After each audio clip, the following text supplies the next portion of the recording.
Hello everyone. We hope you're doing well. We're doing great, and we truly appreciate your ongoing support. We'd like to briefly address some comments regarding our audiobook series. Rest assured, progress is ongoing. That said, your feedback is vital. If there's a novel you particularly enjoy and want to hear more of, please let us know in the comments. Each chapter requires a financial investment, so we can only continue series that receive strong audience interest. Although we retain core names and plot lines, we make significant editorial changes to enhance clarity, pacing, and immersion. These are not simple recitations. We work hard to deliver a polished, thoughtful listening experience. Without sufficient feedback or engagement, we may need to discontinue a series. So if you're enjoying something, don't stay silent. Your input truly matters. Note, our default audio speed is 3x. If that's too fast, let us know. We're happy to adjust it. Interested in early access to unreleased audiobooks? Visit our Patreon. You'll get to experience new content before it reaches YouTube. Just to clarify, I'm a fan like you. I've purchased these novels and adapted them with care, while respecting all rights and guidelines. For updates, follow us on Facebook and Twitter, X. YouTube update: recently, YouTube flagged some of our content for including mature themes, realistic violence, and darker story elements. As a result, we've decided to stop uploading anything that violates YouTube's guidelines. If you'd like access to the full, uncut versions including the more intense or mature content, you can find them on our Patreon page, where we upload everything first. Available now on Patreon: Shattered Innocence transmigrated into a novel as an extra. Transmigrating over 10,000 years late, I was forced to become a mighty presence. I, the celestial dragon, rule the heavens through the double gate, reigning supreme in countless worlds with peace taming, Tower of God sequence strength, cultivation when you take things to the extreme. Naruto Izunuchiha with cyst. WTF, the centuries-old ancestor in our family take concubine again.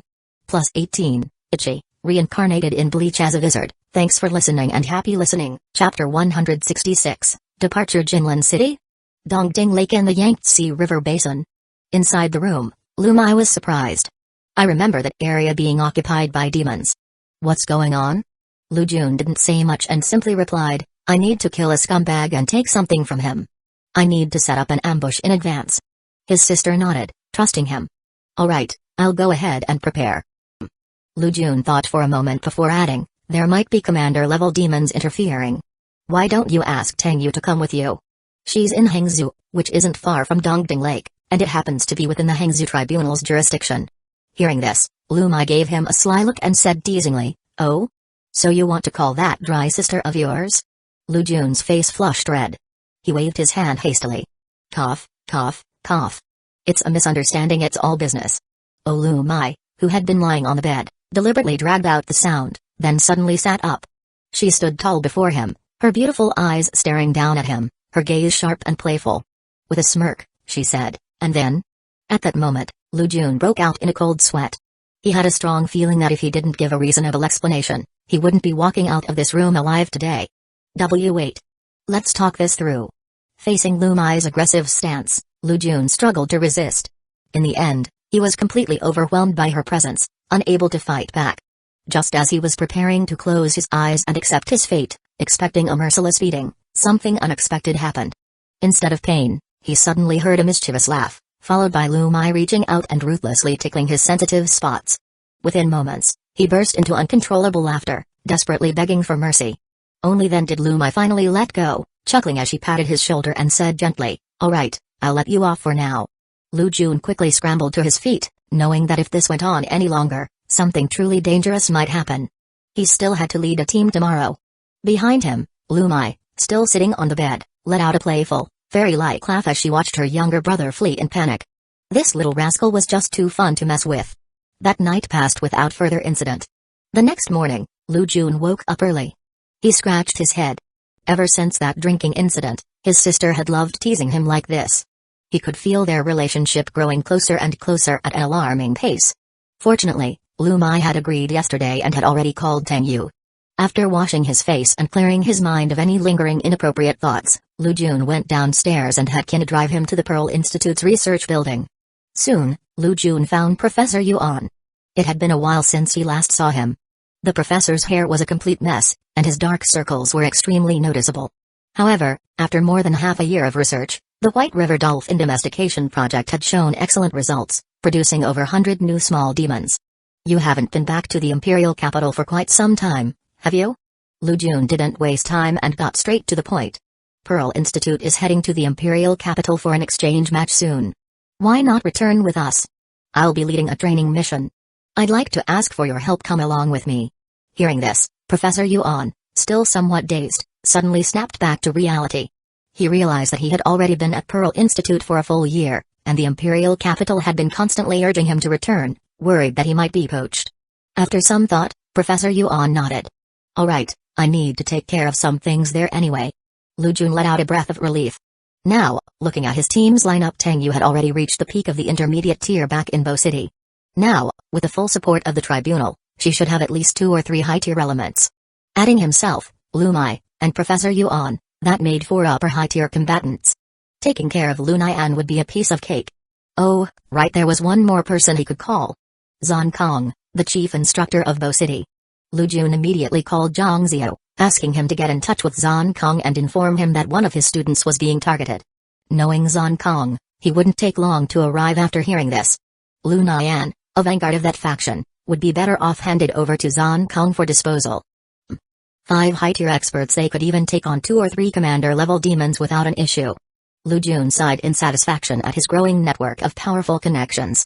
Without realizing it, he had already built strong ties with people from the tribunal, the military, the academy, and various other fields.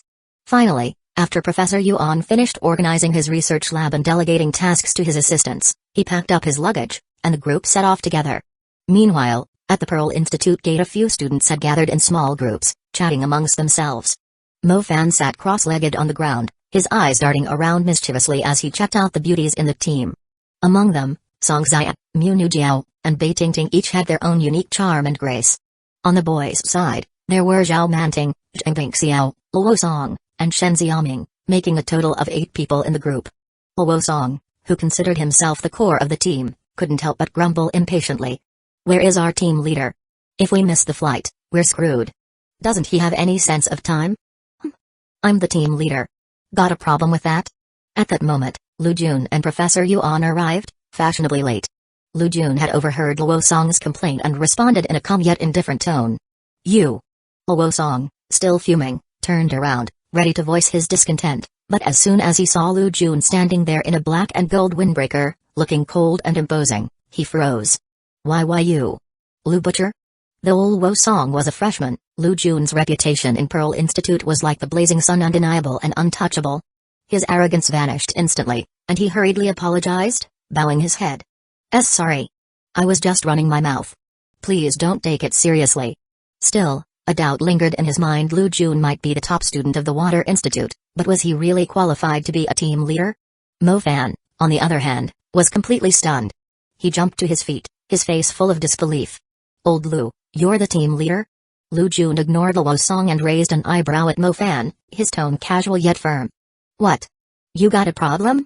I'm high tier now. After 6 months of keeping a low profile, Dean Zhao had finally allowed him to reveal his advancement. His progress was within the range of a normal genius, so it wouldn't cause too much of a stir. Mo Fan gritted his teeth in frustration. He had suspected this yesterday, and now it was confirmed. This guy was a freak of nature. Nearby, Song Xia, Shen Xiaoming, and the others stepped forward and addressed him as Chief Lu. When they heard his words, their eyes widened in shock. They were all the same age, yet while they were still struggling at intermediate tier, Lu Jun had already reached high-tier level comparable to a military officer, vice-tribunal judge, or even a renowned university professor. Mu Nujiao had already sensed something last night, but hearing Lu Jun admit it himself still left her shocked. She approached him gently and congratulated him. Lu Jun, congratulations. Lu Jun waved his hand dismissively, his expression indifferent. It's nothing special. I've heard that there are some young talents in the military who are around my age and already at high tier. I'm not that impressive. Then, he glanced at the group and said decisively, let's go. Without wasting time, he led the team onto the plane, heading straight for Imperial University.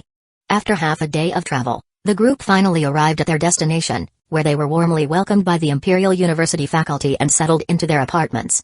Over the next few days, they were taken on a tour of various sites under the guidance of Imperial University's teachers, including a visit to the Great Wall.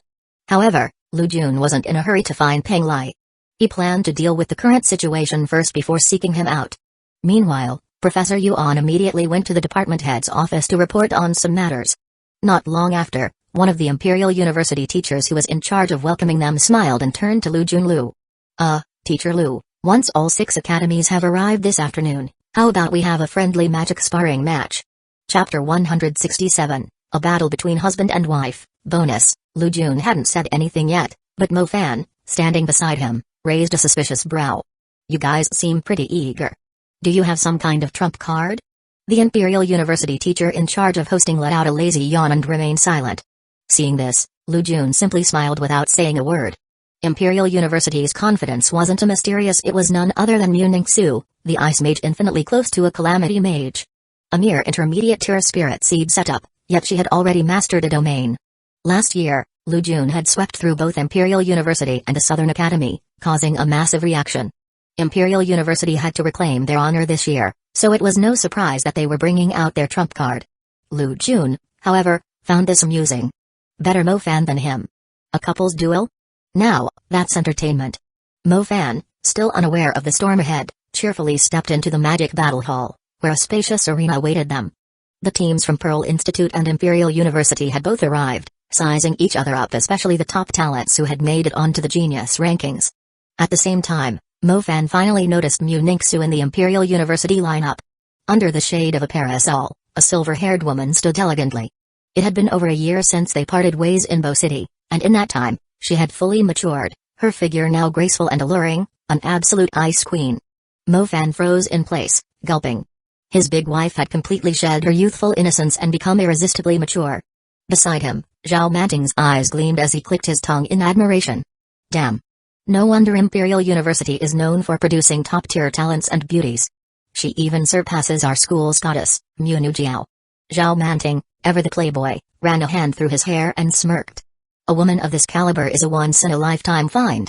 Gentlemen, watch me win her over and bring glory to Pearl Institute. Before he could take a step, Mo Fan's foot shot out and kicked him squarely in the backside, sending him sprawling face first into the ground. Scram. Mo Fan cursed. She's my wife.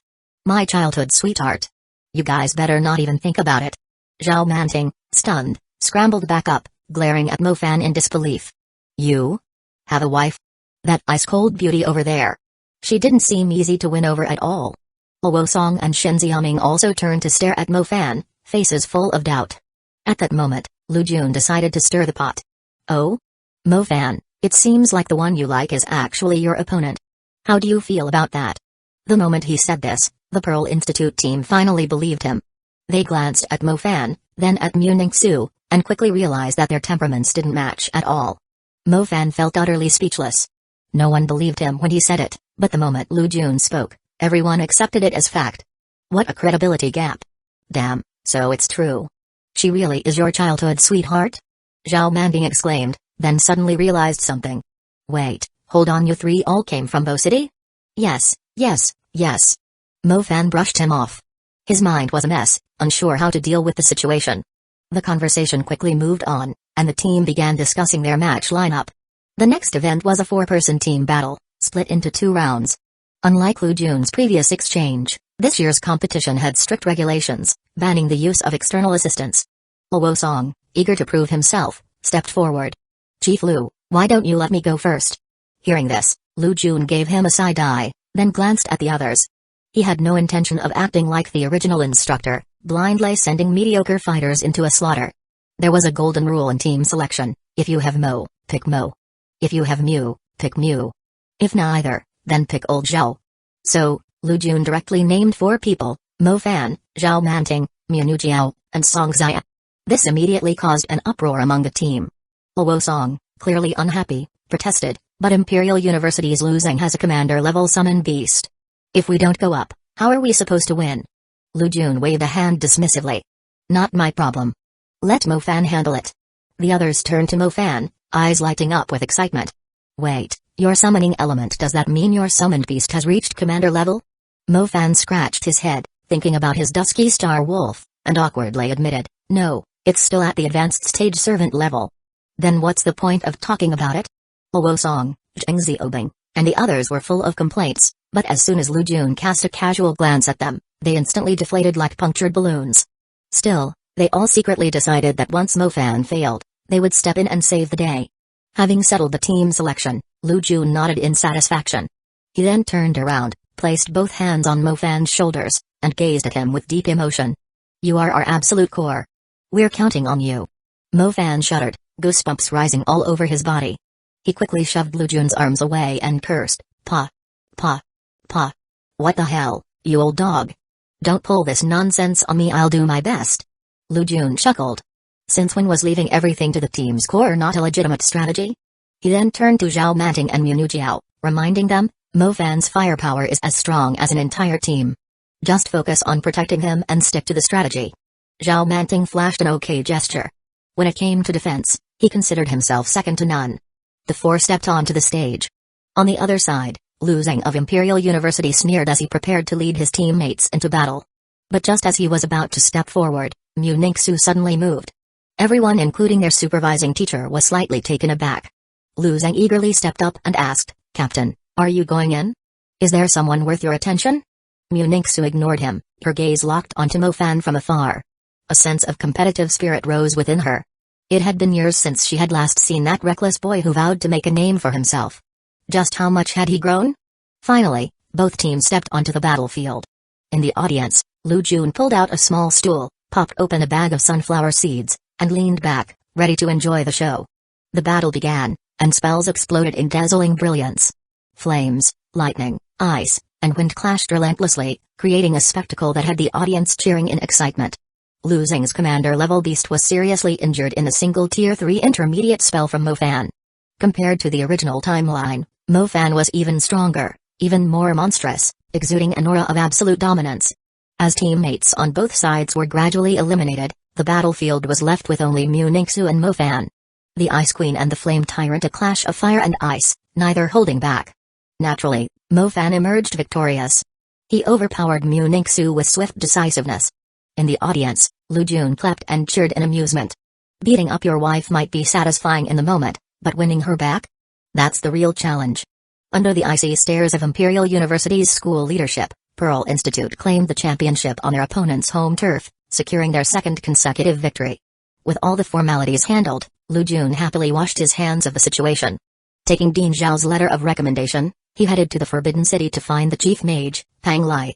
At the entrance of the majestic palace complex, a slender young man stood waiting, waving at him from a distance. As Lu Jun approached, he grinned. "Long time no see, Zhang Yu." He had messaged Zhang Yu before coming. "Yeah." Zhang Yu, slightly reserved, replied, "Master already knows why you're here. I'll take you to him now." A few moments later, under Zhang Yu's lead, they stepped into the depths of the Forbidden City, arriving at a simple courtyard. Inside, a gray-haired elder sat waiting. Peng Lai's expression was kind and warm. "So, you're Zhao's disciple? Reaching the advanced level at such a young age. Truly impressive." "You flatter me." Lu Jun humbly replied, "It's all thanks to my teacher. Zhang Yu is also incredibly talented." "Ha ha ha, you're good with words." Without wasting time, Peng Lai got straight to the point. "What type of creature do you wish to summon? I'll provide the secret techniques to guide your summoning accordingly." Chapter 168, Dark Forest. Lu Jun pondered for a moment before saying, "I want an assassin-type demon, preferably with wind and shadow abilities, that can also serve as a mount." To be honest, his current system was already well-rounded. In close combat, he could withstand commander-level enemies, and from a distance, his dual-element metal and water were nearly unrivaled, capable of unleashing devastating destruction magic. If he had to identify a weakness, it would be in wound healing and physical enhancement. However, those corresponded to the healing and blessing elements, two of the rarest elements, not just among demons but even within human magic. Lu Jun had never encountered a demon with such abilities before, so he didn't dare to hope. Instead, he opted for a more realistic approach, compensating for his lack of a shadow assassin. This type of demon wouldn't require his constant attention, possessed high agility, could maneuver along the battlefield's edges, and wouldn't easily be torn apart in chaotic fights. More importantly, it could serve as an emergency escape mount in critical moments. Initially, he had also considered tank-type demons, but given his own high defensive capabilities, it seemed unnecessary. If he advanced to high-tier space magic, his combat style would become highly mobile, making a stationary target redundant, especially since one misstep could get it killed. "I see," Peng Lai mused. "So you're looking for something like Zhao Yu's Night Rakshasa?" Hearing this, Lu Jun's eyes lit up with excitement. He stared at Peng Lai and eagerly asked, "Is there one? Is there one?" After all, the Night Rakshasa possessed monarch-level bloodline. Though slightly inferior to the Flame Bell, it was still a terrifying existence. If he could find one, he wouldn't need to use his initial tier dimensional summoning slot. He could contract it directly in his mid-tier contract summoning slot. Peng Lai chuckled, shaking his head. "You wish. Monarch-level bloodline summons are incredibly rare. Even I don't have one. Zhang Yu got lucky and stumbled upon his. These creatures are the darlings of their magical realms. Only one can be born in a given region. The Night Rakshasa of the dark ferocious forest, the Flame Bell of Dunhuang scorched plains." Lu Jun nodded in understanding, though he couldn't help but feel a little disappointed. However, Peng Lai continued, shifting his tone, "I frequently use my initial tier dimensional summoning to explore the summoning plane and have visited many places." He then added proudly, "Even my teacher hails from an unbroken lineage in China spanning over 1,000 years. Generations of summoners have accumulated experience, mapping out locations and marking many special sites. That's how exclusive summoning techniques were developed." Lu Jun was astonished. So that's how it is. The summoning element had deep intricacies. Someone like Mo Fan, who relied purely on luck, would struggle immensely. Just imagine if a summoner had a master guiding them. The ideal type of summoned creature for an initial tier contract would already be predetermined. All they'd have to do was go to the right place and capture it. Peng Lai then said, "I know of a high-level location in the summoning plane called the Dark Forest. Its terrain and environment are similar to the Dark Ferocious Forest in the Magic Plane. The creatures that live there are often like the Night Rakshasa high bloodline spirits. You're likely to find something suitable for yourself." Lu Jun nodded. The most famous locations in the summoning plane were undoubtedly its 3 Forbidden Lands, the Tower of 1,000 Races, the Myriad Dragon Valley, and the Fallen Beast Graveyard. Each corresponded to the third effect of super-tier magic. But aside from these hidden, monarch-level strongholds, there were bound to be countless other unique environments scattered throughout the vast summoning plane. While the creatures there might not be monarch-level, they would still range from commander-level to ruler-level. Just like how, in the future, Mo Fan's old wolf would establish its own territory, amassing a wolf pack strong enough to create a Wolf Valley, a place that would produce powerful wolf-type summons. If Mo Fan never had children who awakened the summoning element, they could contract a top-tier wolf right from the start, dramatically increasing their potential. Many summoners released their contract beasts back into the wild, creating a form of hidden wealth, a continuous supply of powerful summons for their lineage. Peng Tong's exclusive summoning techniques had likely been accumulated over many generations in this manner. Lu Jun even suspected that the 3 Forbidden Lands of the summoning plane had originally been discovered by human summoners throughout history.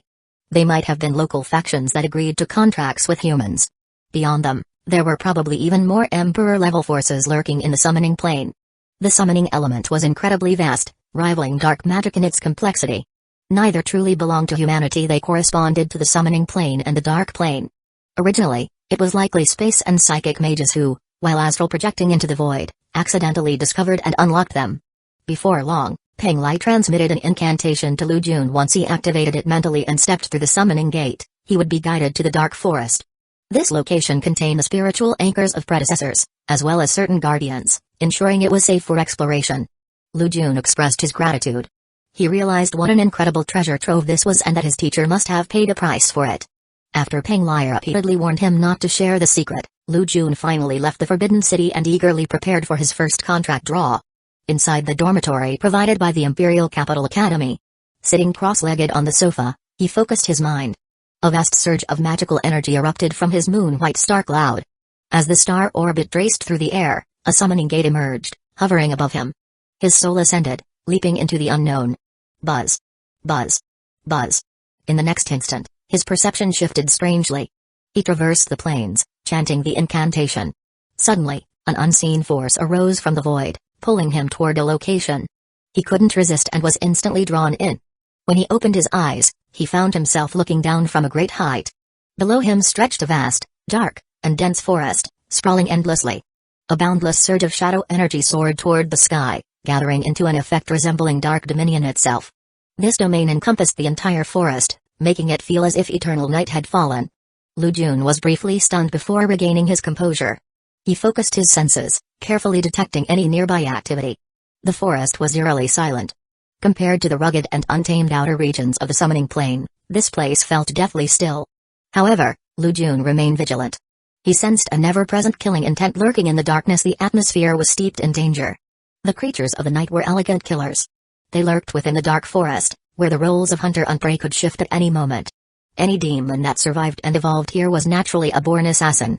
With his near fourth realm spiritual force, he could barely make out a few shadow beasts hiding in the darkness: shadow rats, night cats, shadow lynxes, all agile and restrained. Unfortunately, their ranks only varied between servant and warrior level. While their combat prowess was impressive, and their attributes unique, they were still not enough to meet his standards.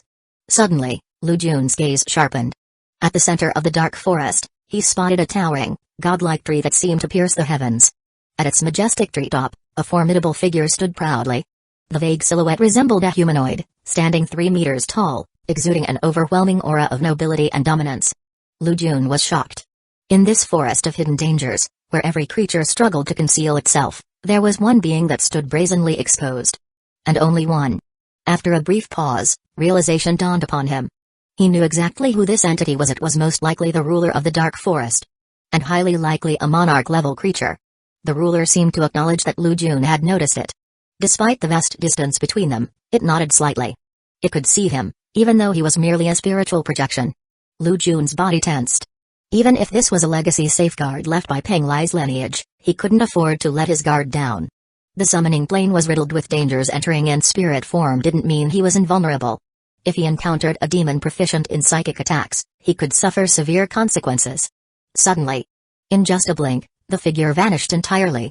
Not a single trace of its presence remained. It had disappeared before his very eyes, its aura completely erased. Such a technique was utterly terrifying. Chapter 169, The Dream Beast. Dark Forest. Lu Jun withdrew his gaze. A monarch-level creature was out of the question. With his beginner-tier summoning magic, contracting a commander-level bloodline demon would already be quite an achievement. With such innate potential, advancing to the monarch or emperor tier in the future wouldn't be too difficult. One must remember later on, even Mo Fan's wolf beast struggled to advance to a proper monarch level. It almost vanished from the story in the late stages, a sign that its potential had reached its limit. If one creature could break through effortlessly, while another had to struggle through life or death battles, the better choice was obvious. Of course, aside from bloodline potential, Lu Jun also valued mental fortitude. A resilient will under the right conditions could create miracles, much like the old wolf before it. And among demons tempered by the wilderness, the desire to grow stronger was rarely lacking. His spiritual form drifted over the dark forest. Agile and elegant night creatures weaved through the shadows, until finally he spotted a commander-tier demon. It was a giant fox, reclining atop several ancient, towering trees. Its sleek and elongated body stretched over 10 meters in length, covered in midnight black fur with an elegant, streamlined physique. Though its frame appeared lean, beneath its silky coat were dense, explosive muscles, perfectly balanced between agility and power. Behind it, 6 magnificent, bushy fox tails extended outward, each tail alone reaching nearly half its total body length. They draped over several massive trees, each as thick as a black python coiled around the trunks. The most striking feature was the narrow fox face, its forehead adorned with a dark moon imprint, silver moonlight veins spreading outward. The creature exuded a regal and domineering presence, tinged with the mysterious allure of the night. The fox lay there lazily, its tail spread out behind it like a dark cloud, radiating a heavy, oppressive aura. Lu Jun recognized this demon immediately. Pan Lai had not only taught him cursed incantations but had also gifted him 2 thick tomes. One was a comprehensive demon encyclopedia, while the other was a specialized guide on shadow demons. A blend of general knowledge and specialized study, undoubtedly a thorough effort, especially the latter, which contained information beyond the reach of ordinary mages. Before returning to his apartment, Lu Jun had skimmed through the sections on the dark forest, allowing him to identify demons with ease. 6-tailed dark moon fox, species rank, low commander element, shadow. The one before him had clearly reached full maturity, its strength firmly in the true commander tier, surpassing even vampire elders in raw power. Through their specializations were different. With his current summoning magic and mental strength, contracting it would be extremely difficult. It would require a long-term battle of attrition. Shame. The dark moon fox isn't a spellcasting type demon. At 40 meters in length including its 6 tails, it embodies both ferocity and agility. The shadow element is adequate, but it's not truly an assassin. Lu Jun sighed. Its combat strength was undeniable, but its brutal, direct fighting style differed greatly from a stealth-based killer. Additionally, its stamina for long-distance pursuits wasn't great, and it was far from an ideal mount. As for its fully developed intelligence and mature will, that wasn't an issue. Dimensional summoning was temporary, akin to hiring a mercenary, while contract summoning was a true lifelong bond, something he had to cultivate from an early stage.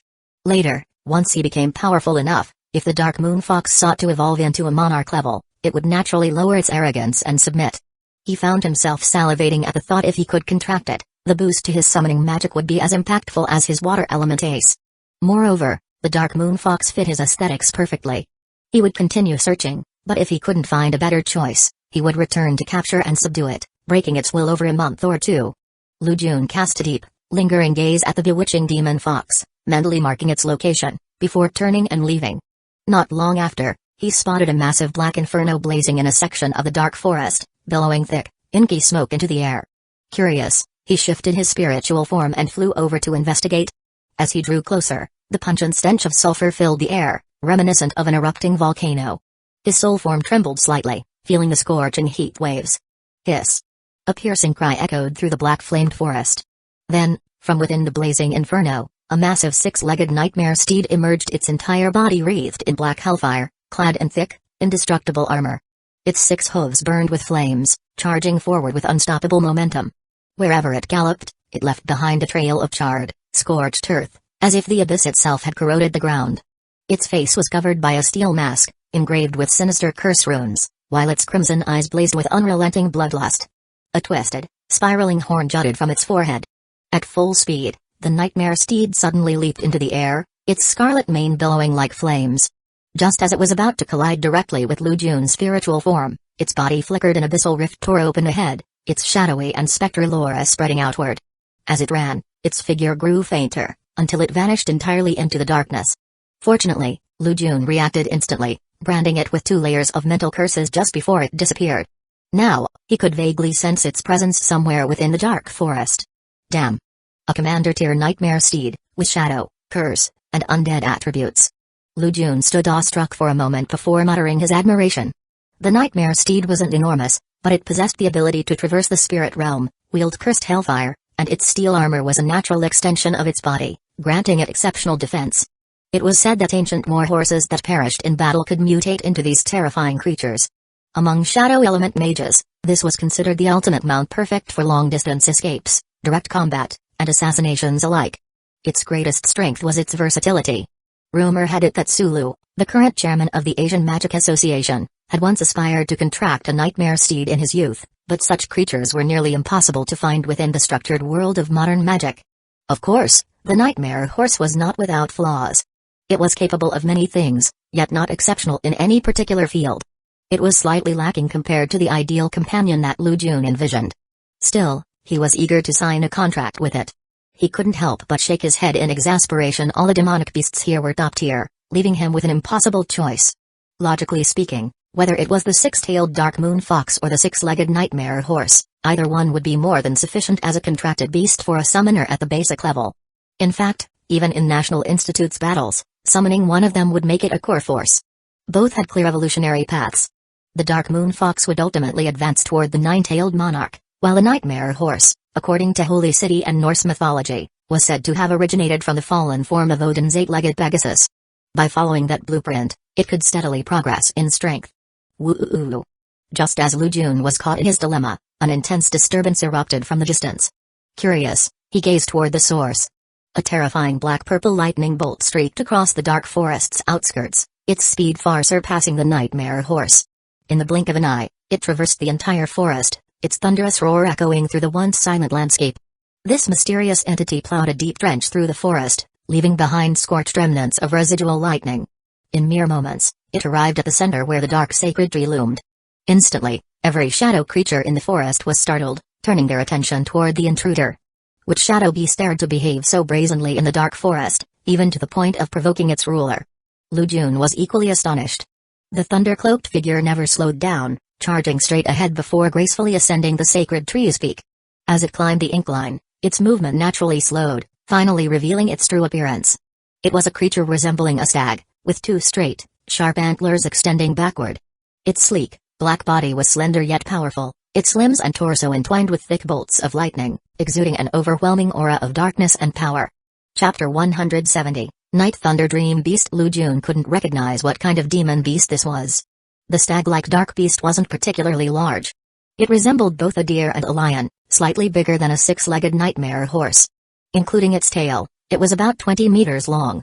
However, its body carried the streamlined yet tense musculature of a dark moon fox, packed with terrifying explosive power. Its spine was covered in white feathers that extended all the way to its long whip-like tail. The tail was as long as its body, with the tip resembling half a feather. The overall appearance was majestic and elegant. The interweaving of black and white further accentuated the beast's stark night aura and sinister nature. What shocked Lu Jun was that despite its incredible speed and presence, its aura was only at the advanced warrior level. It hadn't reached the commander level yet. Lu Jun realized that this demon beast's bloodline was anything but ordinary. Very quickly, under the gaze of the masses, the mysterious stag lion beast climbed nimbly. Its straight-line charge was accompanied by lightning, but when obstructed by tree branches, its shadow twisted, allowing it to slip through via shadow blink. Seeing this, Lu Jun's eyes lit up. This technique perfectly utilized its elemental advantages. He couldn't determine its exact trace for now, but its fusion of lightning and darkness, along with its explosive speed, sparked endless intrigue. In just 2 or 3 seconds, the mysterious demon beast reached the halfway point of the divine tree, standing silently atop a leaf. It suddenly let out a long howl, a blend of a lion's roar and a deer's cry. The sound carried an eerie mixture of mental energy and nightmare aura, inducing drowsiness and a peaceful, tranquil atmosphere. Even Lu Jun's spiritual form was affected. However, thanks to his proficiency in the mind and curse elements, he quickly broke free and widened his eyes in astonishment. This beast also had mind magic. Moreover, judging by the situation, it had almost formed a nightmare domain, enveloping the divine tree and putting numerous demon beasts into a deep slumber. Mind was clearly its primary element, surpassing even lightning and darkness. Yet another multi-element creature, and each attribute is top tier, Lu Jun thought, his heart pounding. However, seeing the beast making such a commotion right under a monarch's nose, he couldn't help but worry for it. A high-tier mind ability could indeed have a notable impact on a super-level being, but nightmare power alone wouldn't be enough to control a monarch's for long. Time was tight. It was literally racing against death. Lu Jun was curious to see what risk this creature was taking. Buzz. Buzz. Buzz.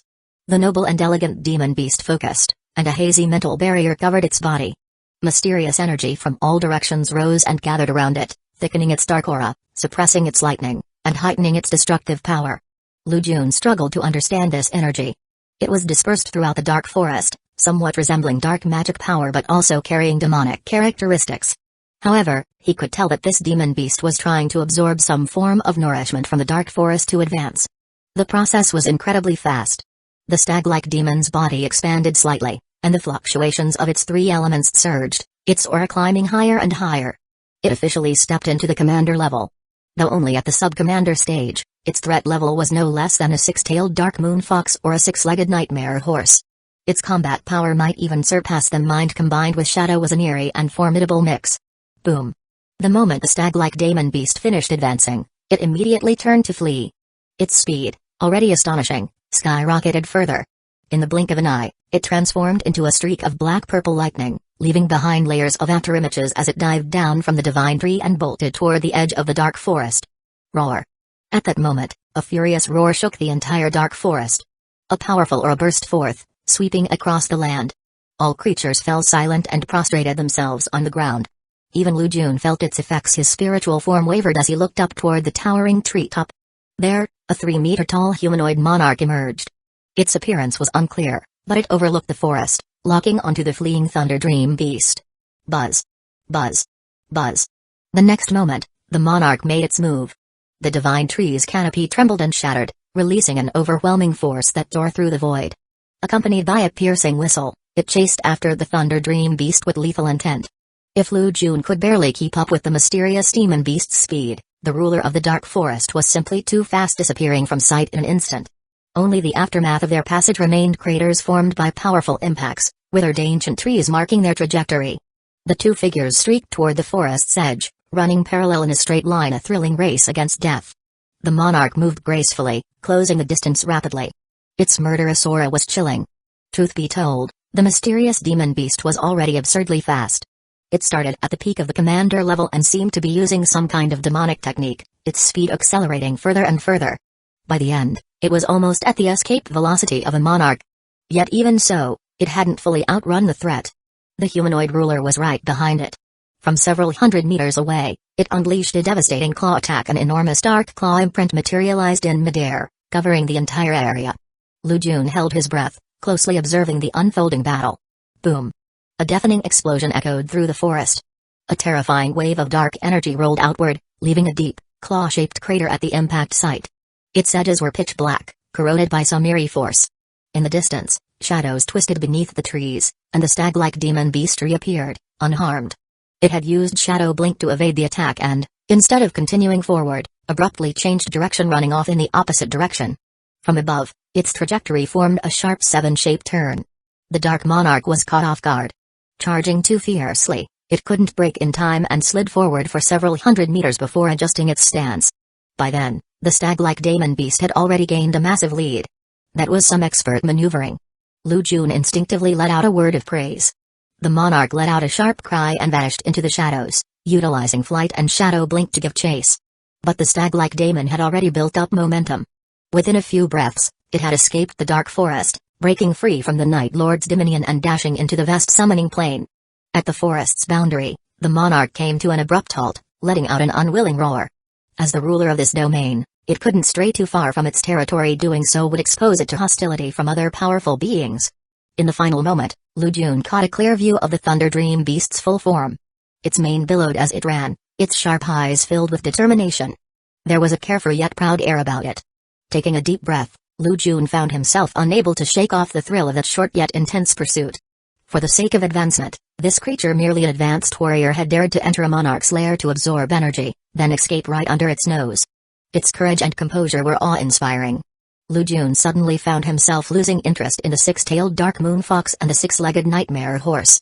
He was now deeply intrigued by this demon beast. With a sigh, he muttered, "Summoners are such scoundrels. Falling for a new one every time, unable to choose." Compared to the other two, this Thunder Dream Beast had both uncanny sorcery and raw physical explo assassin, an ideal assassin. Its mind abilities also provided excellent crowd control and support.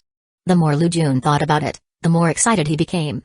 Although he hadn't left a mental imprint just now for fear of interfering with the beast, it didn't matter. It couldn't have run too far. His spiritual form could cover thousands of kilometers in an instant. He'd catch up soon. At this moment, he noticed his soul beginning to fade, signaling that his summoning time was almost up. Chapter 171, Contract and Enhancement. Lu Jun's summoning element had advanced to the intermediate level, and he had stayed in the alternate dimension long enough. He had encountered 3 ideal summoned beasts in succession, surpassing his gains from the past 6 months. At this moment, he willed his soul to detach from the dark forest and return to his physical body. Right after ending the dimensional summoning, he immediately opened an ancient book, searching through the dark records for the species name of the mysterious demon beast. Soon, Lu Jun found it. Night Thunder Dream Beast, species rank, High Order Commander. A rare member of the demon spirit race, and among them, the most precious dream beast. It possessed the Wandering bloodline. It wielded thunder, shadow, and mind curse attributes. Its actual combat strength exceeded that of others at the same level, and even after advancing to Monarch or Emperor, it could maintain its overwhelming might.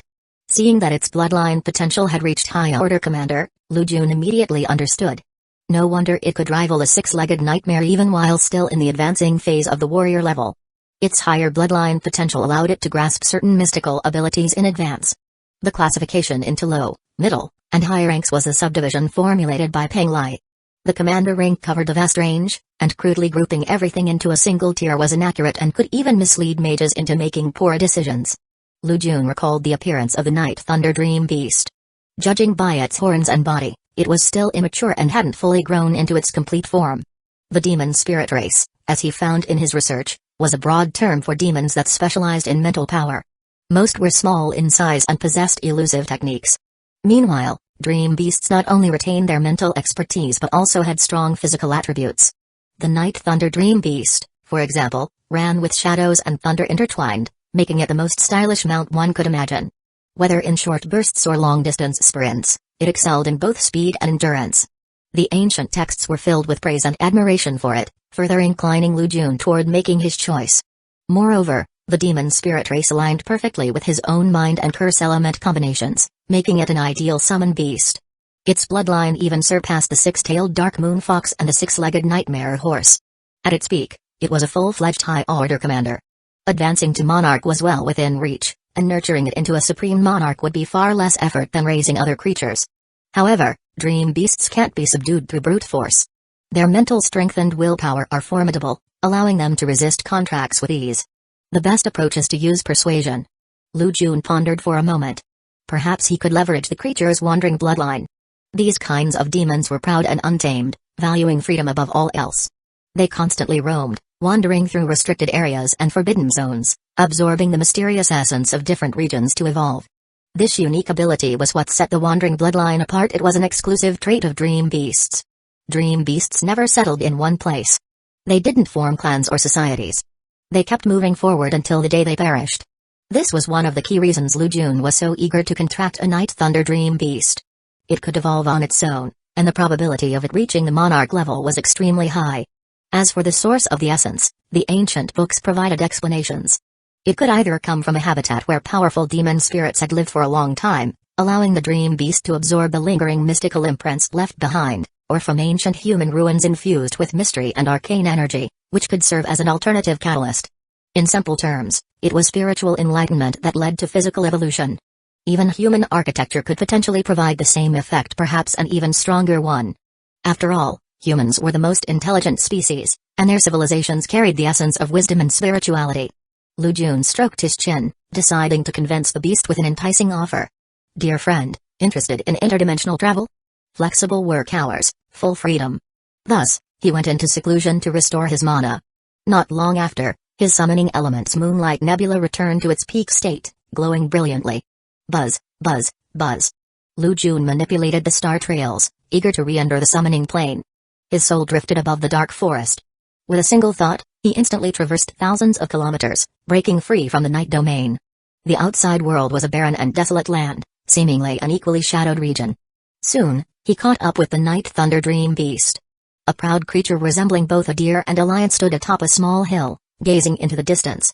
Its body surged with darkness, crackling with arcs of thunder. Its black and white mane flowed behind it in the wind, giving it an aura of unrestrained freedom. Lu Jun was momentarily stunned. He recalled how this beast had calmly snatched treasure from the flames before. The thought only deepened his admiration. Floating closer, he initiated communication. The Night Thunder Dream Beast, being highly perceptive, immediately sensed Lu Jun's soul and let out a low growl in warning. I am a summoner. I wish to form a temporary contract with you. Rest assured, it will not restrict your freedom. I will only summon you during battles. In return, you will have the opportunity to explore foreign worlds. Lu Jun used mind transmission, his tone open and honest. Such a free-spirited creature could not be coerced into a contract. This wasn't some spineless old wolf. At the same time, he transmitted vivid images of his past demon hunting experiences, along with glimpses of the vast magical world Kunlun, Kunlun, the Yangtze River, the Yellow River, Antarctica, the Pacific Ocean. Since demon spirits specialized in the mental realm, their intelligence was exceptionally high. The Night Thunder Dream Beast quickly grasped the concepts. The beast let out a soft, contemplative cry, its intelligent eyes reflecting deep thought. Lu Jun struck while the iron was hot. Humans barely live for a century. Besides, my summoning nebula can nourish your growth. Once I pass on due to old age, you can continue your journey. As Lu Jun continued his persuasion, the Night Thunder Dream Beast let out a call. It agreed. The prospect of exploring different dimensions intrigued it. The magical world offered numerous opportunities for growth, allowing it to take shortcuts in its evolution. The summoning plane was vast, but prime locations were long occupied by elder demons. As a solitary wanderer, the Dream Beast had little chance to compete with clan-based demon species. Lu Jun was both surprised and delighted. He had prepared for a prolonged negotiation or even a backup plan to settle for the six-tailed Dark Moon Fox. Yet, the beast agreed so easily. It made sense, though. The Dream Beast embodied an unfettered spirit, always ready for an adventure.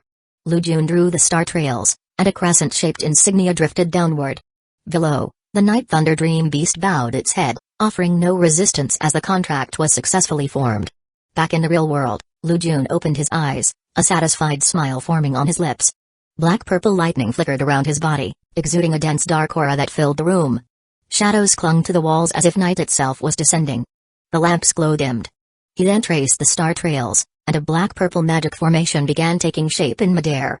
Spatial ripples spread outward. It was time for the Night Thunder Dream Beast to make its first appearance in the magical world. Meanwhile, in the neighboring room, Mo Fan was anxiously mixing the blood of 100 beasts with a warrior soul essence to enhance Old Wolf.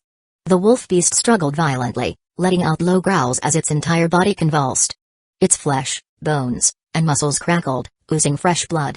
Mo Fan muttered under his breath, "Old wolf, you better hold on. Otherwise, my 10 million will go down the drain." Previously, Lu Xing's warrior-level summon beast, the dark pattern Violent Wolf, had utterly crushed Old Wolf, nearly breaking the latter's pride and spirit. But Mo Fan couldn't bear to part with it. He was sentimental. It had been with him for quite some time. What else could he do? He had to enhance it. Besides, his summoning element had stagnated for a while now. Compared to thunder, fire, and shadow, it was far behind. It was time for an upgrade, one that would allow him to hold his own in intermediate-level battles. Chapter 172, Shocking Arrival. Just as Lu Jun and Mo Fan were coincidentally cultivating their summoning element, reaching a crucial turning point in their lives in the apartment hall, Luo Song and Shen Mingxiao, upon hearing Vice Captain and Teacher Caillou Huayu mention that Mo Fan was strengthening his summon beast, couldn't help but show jealousy. They repeatedly belittled him, convinced that he would inevitably fail. The success rate of advancement is so low, and his dark wolf beast doesn't seem to have anything special. It hasn't appeared for so long. Most likely, he has already failed. This sparked concern in the old Professor Caillou Huayu, who suggested, "Then let's go check on him." Although a summoner's primary dimensional contract isn't tied to their life, the death of a summoned beast can still inflict significant spiritual trauma. Luo Song and Shen Mingxiao exchanged glances and revealed malicious smiles. They were planning to break in at a crucial moment, interrupting Mo Fan's enhancement process. Both of them felt an immense sense of crisis. During the Imperial Capital Exchange competition, the top-ranking Lu had completely ignored them and had directly chosen Mo Fan instead.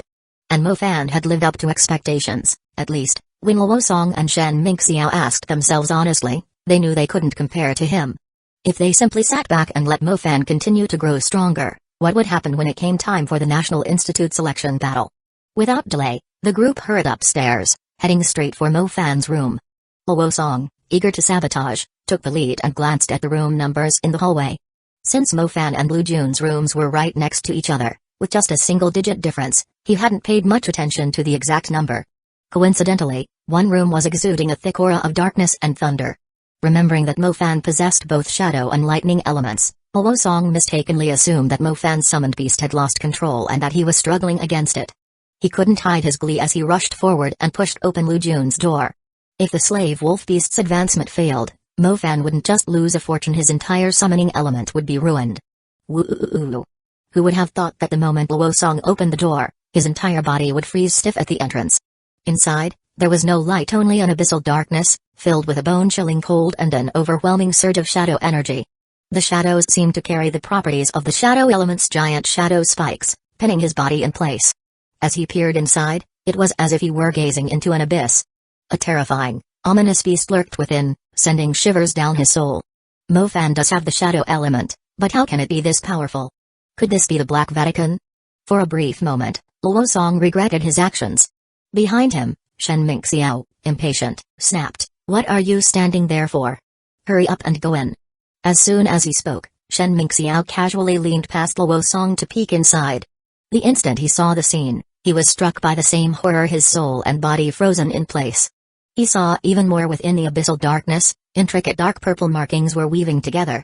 A pair of massive, black-purple eyes, like lanterns, emerged, a gaze as terrifying as an evil god from a nightmare.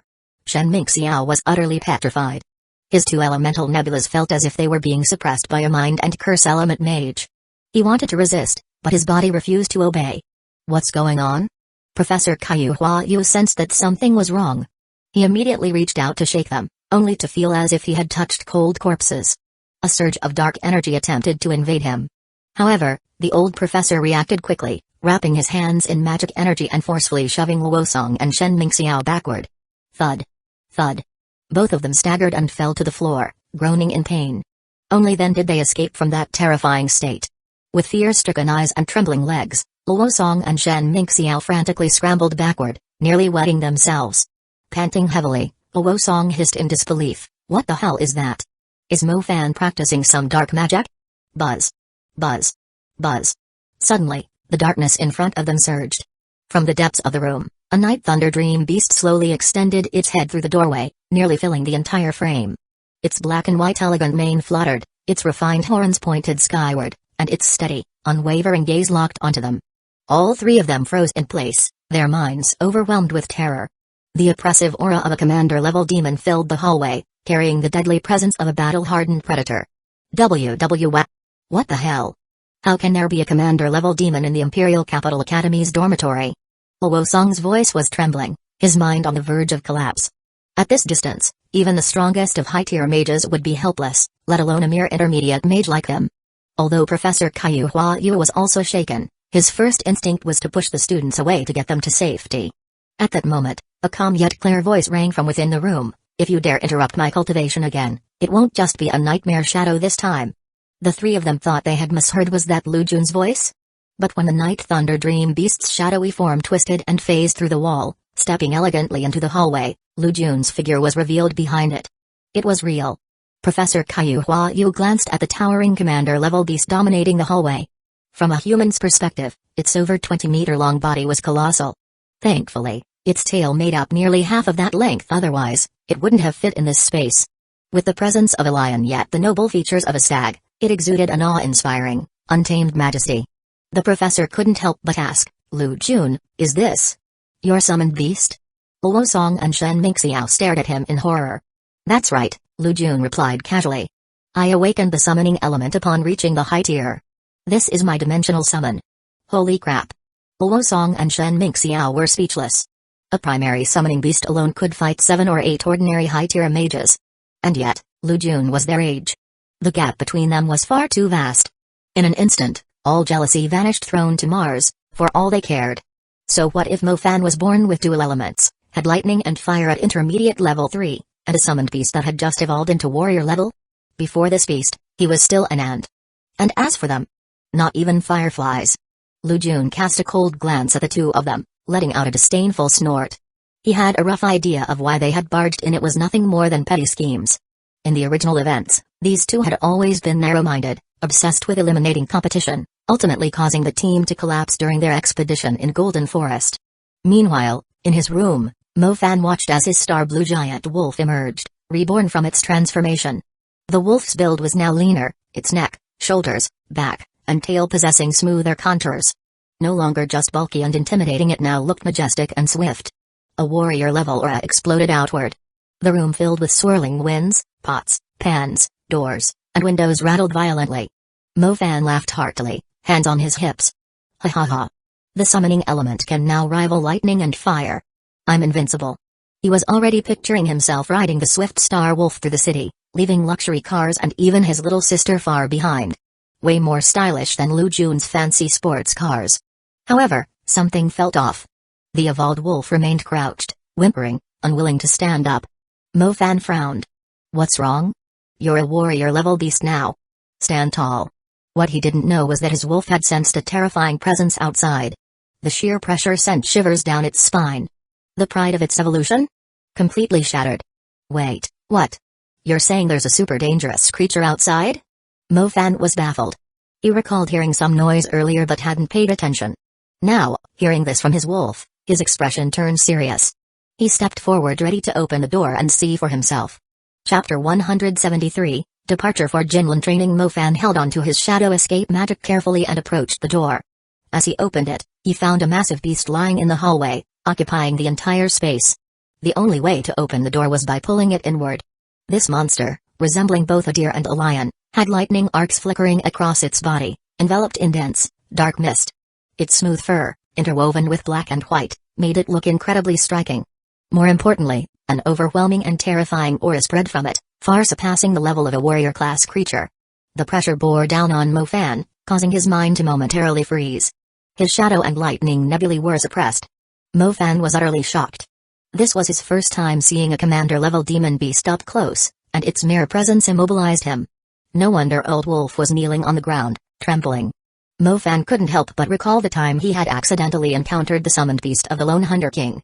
However, these two powerful creatures gave off entirely different impressions and understandings. He had a feeling that shadow escape wouldn't work in front of this dark and mighty demon beast. Just as Mo Fan tensed up, ready to jump out of the window to escape, he suddenly noticed a familiar young man in a black gold coat standing before the giant beast. Lu Jun extended his hand and gently stroked the Night Thunder Dream Beast's mane. The lightning and dark mist coursing through its fur didn't harm him in the slightest. Instead, the fur felt soft and comfortable to the touch. Human talent skill, caress, activated. The dream beast seemed to enjoy the touch. It let out a soft yu-yu sound, its eyes half closing as its aura calmed down. For the first time in its life, it was being caressed by a human, curling up like a kitten or a fawn, its tail swaying lazily. Seeing this, Mo-fan suddenly felt a sense of déjà vu. Unable to hold back, he called out, "Old Lu, what's up with this demon beast?" Both the man and the beast turned their heads toward him. The Night Thunder Dream Beast glanced at Mo-fan, sensing the same shadow and lightning elements in him, though much weaker. However, it quickly lost interest and looked away. Lu Jun withdrew his hand and smiled. "I awakened the summoning element at the advanced level. This is my basic dimensional summoning partner. What do you think? Pretty decent, right?" Upon hearing this, Mo-fan was left speechless. He looked at the dream beast, which seemed to have all sorts of special effects around it, then turned to glance at Old Wolf in his room. The difference was overwhelming. He suddenly had the urge to yell, "Can't I get just one moment to show off?" Feeling completely unmotivated, Mo-fan closed the door and returned to his room in self-imposed exile, consoling himself with the thought that his innate dual-element talent would shine in the late stages.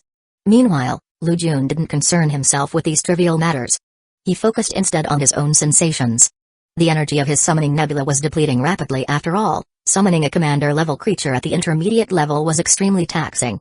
This was one of the drawbacks of contracting an overly powerful summoned beast early on. For ordinary summoners, longevity was crucial. Without their summoned beasts, they were fragile and easy to kill. But Lu Jun didn't mind. Summoning was just one of his many abilities.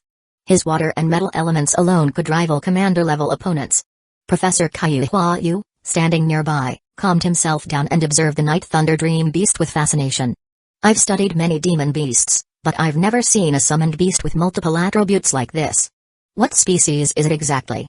Lu Jun simply smiled without answering. The Night Thunder Dream Beast didn't exist in the magical world. Even in the summoning plane, it was extremely rare. If not for the deep heritage of Penglai's lineage, it would have been nearly impossible to identify it. Even so, the records about it were minimal. Its specific abilities were still unknown and needed to be explored further. Noticing Lu Jun's silence, Hueco realized his mistake and stopped prying. Instead, he gathered the two trembling students and left, even forgetting that his original purpose was to oversee Mo-fan's summoned beast evolution. Before leaving, he reminded Lu Jun, the training location for the Imperial Capital Exchange Program will be confirmed in a few days. Be sure to notify the students. Lu Jun's eyes flickered with thought. Lu Nian's Devil Element countdown had begun. Several days passed in a blur. The principal of the Imperial Capital's Academy gathered the exchange program students and finalized the training location, Dongding Lake, Jinlin City. Their mission was to survey the current demon beast distribution in the area, preparing for future military efforts to reclaim the city. The team included over a dozen people, including Mo-fan, Lu Zeng, Mu-Ningxu, and others. Lu Jun, however, did not participate. This operation was entirely up to them. Unlike the future national team members like Guan Yu, they wouldn't have guardians escorting them. The day before, Lu Jun had already caught wind of a military commander arriving, likely Lu Nian. It was said that Lu Nian and Principal Song had a falling out during a conversation. However, Song didn't take the incident seriously. The people involved didn't seem to be on high alert either, even allowing Lu Zeng, Lu Nian's younger brother, to participate in the training. Of course, Song's questionable judgment wasn't new. Under his administration, he had once personally sent the Ice Calamity survivor, Kinure, into the previous national tournament, resulting in a series of tragic events. Not only did it lead to personal loss, but it also caused the Chinese national team to collapse, exiting in the round of 32, a severe blow to national honor. This time was no different. Mo-fan, a natural dual-element mage, was nearly doomed. Standing at the academy gate, Lu Jun watched the group depart, his gaze settling on Lu Zeng, who lingered at the back of the team. This traitor would surely leak information. That was exactly what Lu Jun wanted. He hoped Lu Zeng wouldn't disappoint him. After the training team departed, Lu Jun also sprang into action. He had spent the past few days adjusting to his best condition. Through his phone, he learned that his sister, Lu Mai, and Tang Yu had already arrived at Dongding Lake for reconnaissance. Now, he rushed to find Professor Yuan. "Oh, right, I almost forgot about this," Professor Yuan said as he walked out of the teaching building. Seeing Lu Jun, he sighed, "You've reached the advanced level. I haven't even had the chance to congratulate you." Lu Jun replied, "That was a while ago. Hurry up." Upon hearing Lu Jun's description, Professor Yuan's face darkened. "You mean someone has their eyes on Mo-fan? Planning to use a natural dual-element mage for human experimentation?" He was furious. Scum like that disgrace the name of magical scholars. I have to intervene. Both men were decisive. Without wasting time, they took another flight to Dongding Lake. Upon landing, Lu Jun reunited with Lu Mai at a military town near the lake. The town had few civilians, mostly occupied by hunters. Its local military commander was a strong woman named Li Man. In the future, she would help the demonized Mo Fan slay a commander-level demon, ensuring he survived the backlash by obtaining its remnants. Long time no see, Tang Yu greeted from afar, smiling seductively. Over here. Lu Jun approached with Professor Yuan, instinctively glancing at her. Her figure was still as stunning as ever. Recalling the hotel incident, he awkwardly smiled. Yeah, it's been a year. Beside her, Lu Mai linked arms with her best friend, casting a knowing glance at Lu Jun. Both women were tall, fair-skinned, and voluptuous, with breathtaking figures. One was a cold and elegant queen, the other a mature and charming beauty. Walking side by side, they attracted countless stares. Realizing the commotion, Lu Jun quickly said, "Let's talk somewhere quiet." Chapter 174, Lu Nian arrives on the streets of the small town.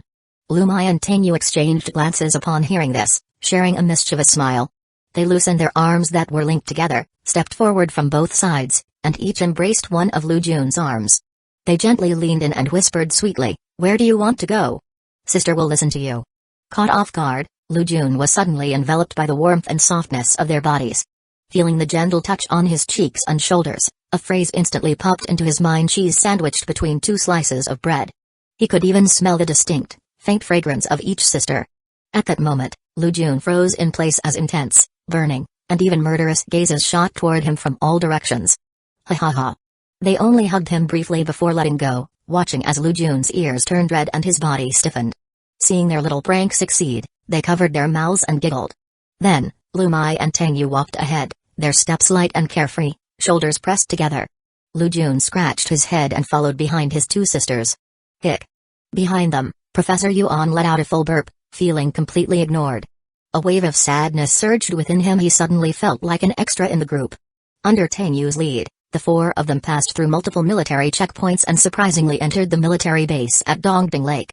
Inside the military conference room, a pair of strong-willed male and female officers stood side by side. One was a ruggedly handsome middle-aged man with a scruffy beard, draped in a military coat, exuding an unrestrained aura. The other was a capable female officer with weed-colored skin, a wild and alluring beauty, a fiery and domineering woman. Zhang Kong had already arrived early and sighed, "You two siblings. It's been over a year since we last met in Bo City, and I never expected both of you to have reached high tier now." The female officer beside him introduced herself warmly, "I am Li Man, the commander here." Lu Jun glanced at her before looking at Zhang Kong with a questioning expression. "She found out that we were coming and hoped we could take care of the lizard tribe and the pseudo-dragon commander in Dongding Lake while we're at it," Zhang Kong shrugged and said. "Since the local leader has spoken, we can't refuse, right? Besides, we've gathered so many experts here, it wouldn't hurt to handle this on the side." Hearing this, Li Man smiled and clarified, "This is completely voluntary. I won't force anyone. Your own missions take priority. No matter what, our military appreciates your efforts." Lu Jun glanced at Zhang Kong. This guy acted as if he was reluctant, but in reality, his body was being completely honest. He was clearly eager to wipe out the giant lizard tribe. Without hesitation, Lu Jun said, "It's fine, we have enough strength to help." Currently, all three of his magic elements, metal, curse, and psychic, were stuck at bottlenecks, eagerly awaiting an opportunity for advancement. Earning more money was never a bad thing, and hunting a pseudo-dragon commander could be quite lucrative, even if the spoils had to be shared among 5 people. Li Man showed a grateful expression. "Thank you all. If you need any military support, just ask." At times, hunters could be troublesome, but when used strategically, they greatly contributed to human expansion and city defense. Lu Jun wasn't shy about making requests. He asked the Dongding Lake military to deploy personnel to monitor the surroundings. If any suspicious allied forces appeared, they should be informed immediately. He wasn't sure exactly when Lu Nian would arrive. In the original story, Mo Fan and his team had trained for over 10 days before their team fell apart and they prepared to leave. Only then did Lu Nian appear. Now, Lu Jun had no interest in enduring the rainforest's poisonous bugs just to babysit a few unfamiliar students. What he cared about was Lu Nian's demon element and his friend Mo Fan. He wasn't going to follow them around all the time. It was much more comfortable to sit back at the base, eat snacks, drink tea, and wait for the critical moment to take action. Thus, military assistance was necessary. It saved a lot of trouble. Li Man readily agreed. On the other hand, Professor Yuan and Zhang Kong were more concerned about the safety of Mo Fan's group. The former, as a senior from the imperial capital, was worried after hearing Lu Jun mention the fallen and expelled experimental troops. He feared for his junior students' well-being. Zhang Kong, on the other hand, had developed a deep bond with Mo Fan as his student and did not want him to fall into the hands of scum. Every other day, the two would secretly check on them. Elsewhere, Mo Fan and his team had entered the ruins of Jinlin City. They first encountered a blockade of cave rock golems inside a tunnel. After barely breaking through, they explored an abandoned skyscraper. However, it turned out to be a giant mouthtrap woven by the advanced tier warrior class demon, Pseudo-Horror Vine. If not for the sudden appearance of the pseudo-dragon giant lizard commander, which devoured the Pseudo-Horror Vine in one bite, several team members would have died. Even so, many were injured, leading to internal conflicts. Mo Fan used the excuse of better combat efficiency in solo action to leave the team alone. After over 10 days of data collection, the group decided to venture deeper. Along the way, they encountered bewitching water demon spiders, which finally caused the team to collapse into infighting and mutual slaughter. By the time Mo Fan and Mu Ningxu managed to eliminate the threat, the team was already in disarray. They decided to retreat and return the way they came. These so-called top talents from this year's magic academies. They're far worse than you were. From afar, Professor Yuan watched the scene and shook his head in disappointment. He had often come to observe, and many times, he had been tempted to intervene but he held back in order to set a trap. Beside him, Lu Jun, Lu Mai, Tang Yu, and the others were also present.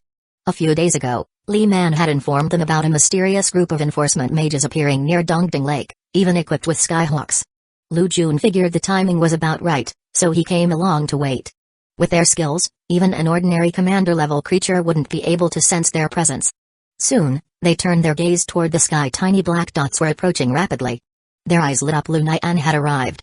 Lu Jun scanned the surroundings. 5 burly men were crouching in the grass, exuding murderous intent. He had to resist the urge to exclaim, "What a perfect opening scene. Finally, you're here. Good thing I didn't give up." At this moment, Mo Fan and his team had no idea about the unseen forces pulling the strings behind their so-called training nor the elaborate schemes and power struggles in the shadows. Several of them were heavily wounded, and arguments erupted among teammates. Just then, Lu Zhang spotted the skyhawks in the distant sky. Suppressing his excitement, he suggested, "Let's leave now." Everyone was reluctant but had no choice. Supporting their injured teammates, they began making their way out. Not long after, the group finally emerged from the ruined city, eager to return and enjoy a warm bath. Just as they prepared to follow the railway tracks, figures emerged from the woods. They wore uniforms similar in style to the military mages, but with distinctly different colors. There were about 30 of them, each accompanied by a snow-white giant hawk. The hawks had strong, full chests, sharp eyes, and wings so long that they nearly dragged on the ground. When fully extended, they could easily span 2 meters. The student mages felt an intense killing aura from these figures, sharp, disciplined, and clearly not to be trifled with. Enforcement mages? Are they here to rescue us? Seeing them, Bei Tingting and Jingjing excitedly asked. However, Mo Fan, Zhao Manting, Song Xia, Mu Nujiao, and Mu Ningxu immediately sensed that something was off. Chapter 175, Surprised or Not? A squad of enforcement mages stood before them, led by a man with thick lips holding a pipe between them. He had thick eyebrows and deep-set eyes. The man wore a military green trench coat. His sharp gaze swept over the group of trial students before finally landing on Lu Zhang. Lu Zhang glanced in Mo Fan's direction, signaling his older brother. Seeing this, the pipe-smoking, thick-browed man, Lu Nian, nodded. His indifferent eyes swept over the students before settling on Mo Fan. Slowly, he raised his right hand and instructed the squad of uniformed mages behind him, "Kill everyone except Mo Fan." Lu Nian's tone was casual. It was not an order to rescue but a command of merciless slaughter. The words struck like thunder. Even Lu Zhang was stunned, his face stiff as he hurriedly forced a smile. "Big brother, is there a misunderstanding? They are trial students from Pearl Institute and the Imperial Capital Academy. If they die, the entire country will be shaken. If that happens, there will be no place for us in all of 9 continents." Lu Nian's expression remained calm. "That's exactly why they must all be silenced. I don't want any side to find out." While the 2 brothers exchanged words, the trial students Bei Tingting, Zhao Manyan, Jing Jing, and Luo Song felt their bodies turn ice cold. They had initially believed the enforcement mages had come to rescue them, but in reality, they were nothing more than executioners. The drastic contrast between salvation and doom sent them into despair. Only Mo Fan and Mu Ningxu, experienced and aware of the world's darkness, managed to maintain their composure. They had never placed blind trust in others nor relied on external help. Now, they finally understood the unease they had sensed before. At that moment, Mu Ningxu's voice rang out sharply, "Don't panic. These people are not from the military, they're just a bunch of low-life butchers. Look at their uniforms, they don't match any official army units. Everyone, fight back with everything you've got. This is a life-or-death situation, hold nothing back." Zhao Manyan, standing beside her, fixed his gaze on Luzing. The conversation between Luzing and Lunayan had made it clear that they had an unusual connection. He angrily shouted, "Luzing, what is your relationship with these people? Did you bring them here?" In an instant, the other students struggled to regain their composure while turning their eyes now filled with murderous intent toward Luzing. Jing Jing, a student from the Imperial Capital Academy, stepped forward, demanding, "Why do you want to kill us?" Luo Song, quick-witted, caught a flaw in their conversation. His expression flickered as he gritted his teeth and asked, "Why did you send Mo Fan outside? Or was that your true goal all along? How about this, you let us go, and I swear we won't say a word." The moment these words left his mouth, the others, who had been glaring at Luzing, suddenly turned their attention to Luo Song with mixed expressions. Mu Ningxu, Zhao Manyan, and Bai Tingting, who had closer ties to Mo Fan, looked furious, while some of the others wavered. Only Mu Nujiao remained neutral and calm as she firmly stated, "Don't be shaken. The words of devils can't be trusted, we must stand together." "Ha ha ha," Lu Nian chuckled darkly, as if amused. "Interesting. This is truly interesting. When faced with death, everyone turns on each other." He sneered, his voice dripping with malice. "You're right, I have no intention of letting you live. Today, you'll die knowing the truth." His expression twisted with fervor as he revealed the cruel reality of a world overrun by monsters, tearing apart any illusions they held. He then expounded on his so-called New Order ideology, a doctrine of evil disguised as salvation. Mo Fan felt utterly disgusted, his lips curling into a cold sneer. "This is all just your selfish desire." "So what?" Lu Nian scoffed, utterly unconcerned. He waved his hand and coldly ordered, "Do it." In an instant, over 20 uniformed mages released an overwhelming killing intent. Each of them was an officer-level mage, with at least mid-tier strength. Their eyes locked onto the group of trial students like a pack of savage wolves staring down defenseless prey. Buzz. Suddenly, several chains of frost emerged from the ground, thunderclouds gathered overhead, unleashing a violent storm of lightning, and 9 towering pillars of flame shot skyward. A howling tornado swept across the battlefield. Each attack carried the might of a near-peak mid-tier spell, far beyond what ordinary mid-tier students could withstand. Moreover, they were already exhausted from their trial, their mental and magical energy depleted, leaving them with almost no ability to resist. Just as more than a dozen lives were on the brink of being snuffed out, Mo Fan clenched his teeth, ready to seize Luzing as a hostage. Splash! Suddenly, the roar of crashing waves echoed through the air. A massive rift appeared in the sky, from which a radiant pearl floated high, unleashing an immense cascade of seawater. Like a celestial waterfall, it surged down in an unstoppable flood. At the same time, a thick layer of deep blue mist erupted from the depths of the forest, swallowing the 20-plus enforcement mages in an instant. The mist spread over 100 meters, enshrouding the battlefield like an all-consuming ocean. A shimmering azure water barrier formed, its radiant surface encircling and protecting the trial students. The barrier resembled a great wall of flowing water, its surface adorned with intricate cloud patterns and mist-like engravings, as if woven from the very scales of a true water dragon. Boom! A storm of devastating magic crashed against the watery shield. Dozens of mid-tier spells landed upon it, yet they failed to shatter it, causing only ripples to spread across its surface. High-tier water magic, Heaven's Water Curtain? A water domain? Lu Nian, recognizing the spell, was visibly startled. This magic was nearly equivalent to a high-tier spell infused with a soul seed. His expression darkened as he roared, "Who dares meddle in my affairs?" Meanwhile, hidden within the forest, 5 individuals observed the entire scene unfold. Upon hearing Lu Nian's words, their expressions turned cold with righteous indignation. Tang Yu and Zon Kan were particularly enraged. Lu Nian is absolute scum. He brings disgrace to the authorities. Luckily, the military expelled him months ago. Tang Yu's voice carried deep resentment. "I just don't understand, he was involved in human experimentation, violating all taboos.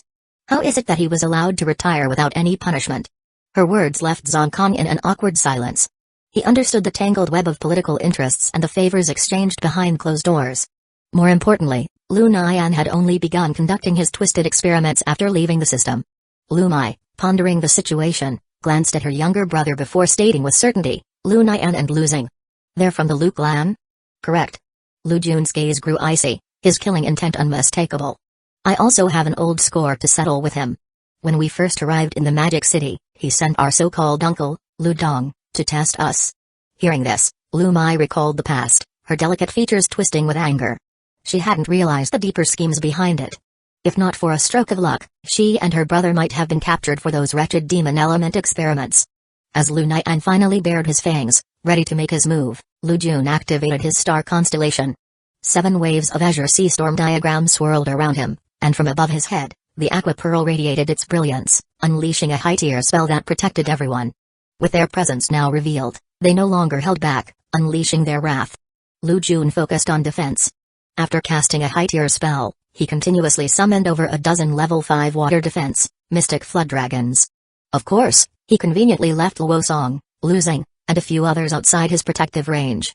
Meanwhile, Tang Yu and the 4 other high-tier mages unleashed their full power, determined to exterminate the 20-plus vermin before them. High-tier fire magic, Heavenly Flame Funeral, Rain of Embers.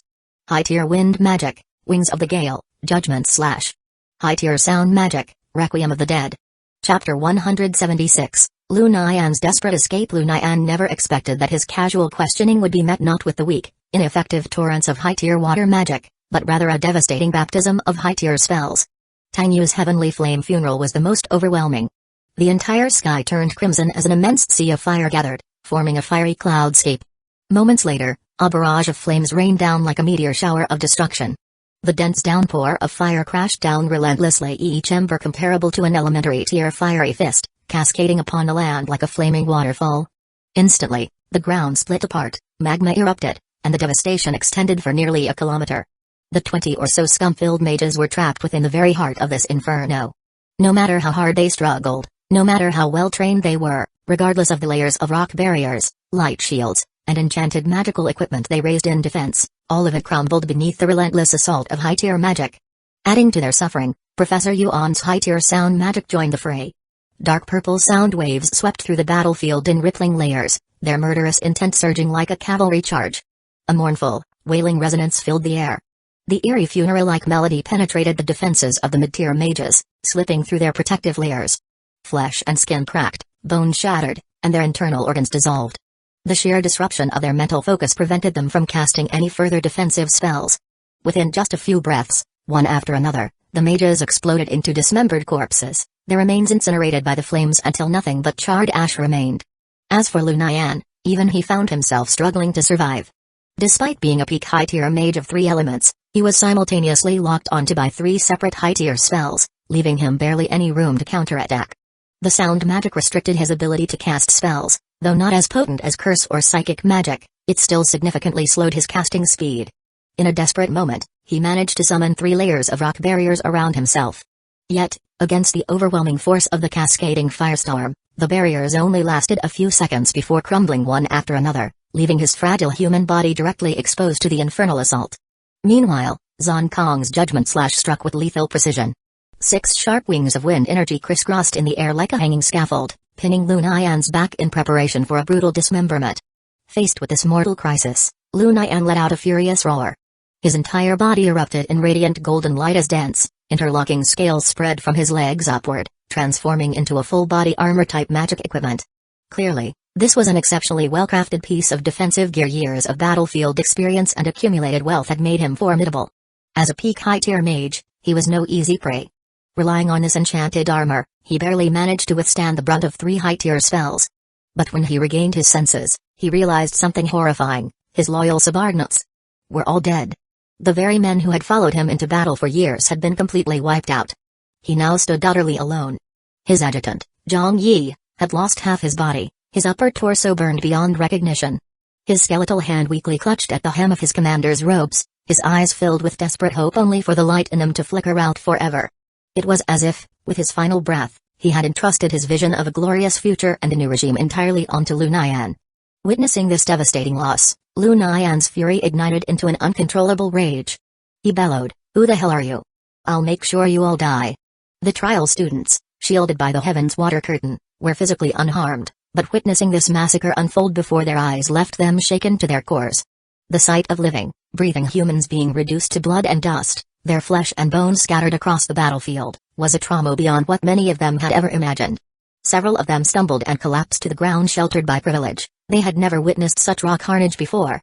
At this moment, Lu Jun and his team finally made their grand entrance from the depths of the forest. With a smirk playing at the corner of his lips, Lu Jun spoke, "Lu Nian. Didn't see this coming, did you?" Lu Nian's expression flickered. From the depths of his memory, he finally recognized the young man standing before him. Then his gaze shifted beyond Lu Jun to the 5 high-tier mages flanking him, as well as the dozen or so student mages standing in formation behind them. Despair washed over him like a tidal wave. "Even if I die, I'll drag a few of you down with me." He let out a guttural roar, his eyes gleaming with bloodthirsty malice, assuming a stance of pure desperation. Lu Jun and his team braced themselves for battle. Yet, in the very next instant, a flash of earthy yellow light enveloped Lu Nian's body, and before anyone could react, his figure sank into the ground like quicksand. In the blink of an eye, he vanished into the depths of the land, fleeing at an astonishing speed beyond their visual range. "Huh? Trying to run?"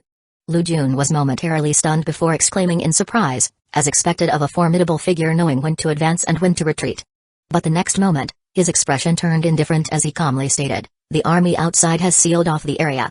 Let's see where you can run to." Buzz. Buzz. Buzz. His eyes shimmered with one black and one white light, and a surge of powerful spiritual energy radiated out. The level 4 mist of fear was activated, and a spectral vengeful ghost mark locked onto Lu Nian, who was escaping underground, shadowing his every move. "Run, go ahead and run all you want." Lu Jun sneered as 2 wind mages each carried a person, while he himself stepped onto his flying sword, leading the group in a leisurely pursuit. On the ground, Lu Nian was fleeing in panic. Seeing the high-level mages chasing him from above, he gritted his teeth and, instead of heading toward the outskirts of Jinlin City, he rushed toward Dongding Lake. From the sky, Lu Jun observed the trajectory and was slightly surprised. Then, following Lu Nian's path to the horizon, he noticed a colossal nest resembling a mountain, inhabited by countless earth lizard behemoths. Atop the mountain, an enormous and terrifying pseudo-dragon giant lizard lay in slumber. This pseudo-dragon was undoubtedly a commander-level demon, carrying a trace of true dragon bloodline. Its combat strength far exceeded that of others in the same tier. The local military district had repeatedly requested assistance to eliminate this beast. For a moment, Lu Jun felt a sense of déjà vu. Originally, it was Mo Fan who had voluntarily rushed into the giant lizard's nest, seeking a chance to survive amidst certain death. Now, it was Lu Nian fleeing in disgrace toward the same place. What an ironic twist of fate, poetic justice at its finest. "Hey, today, I'll make you taste true despair." Lu Jun assigned tasks, instructing Zhang Kong and Professor Yuan, "You two are best at containment. Head straight to the pseudo-dragon giant lizard's lair and hold that beast off for a while. We'll deal with Lu Nian and regroup shortly."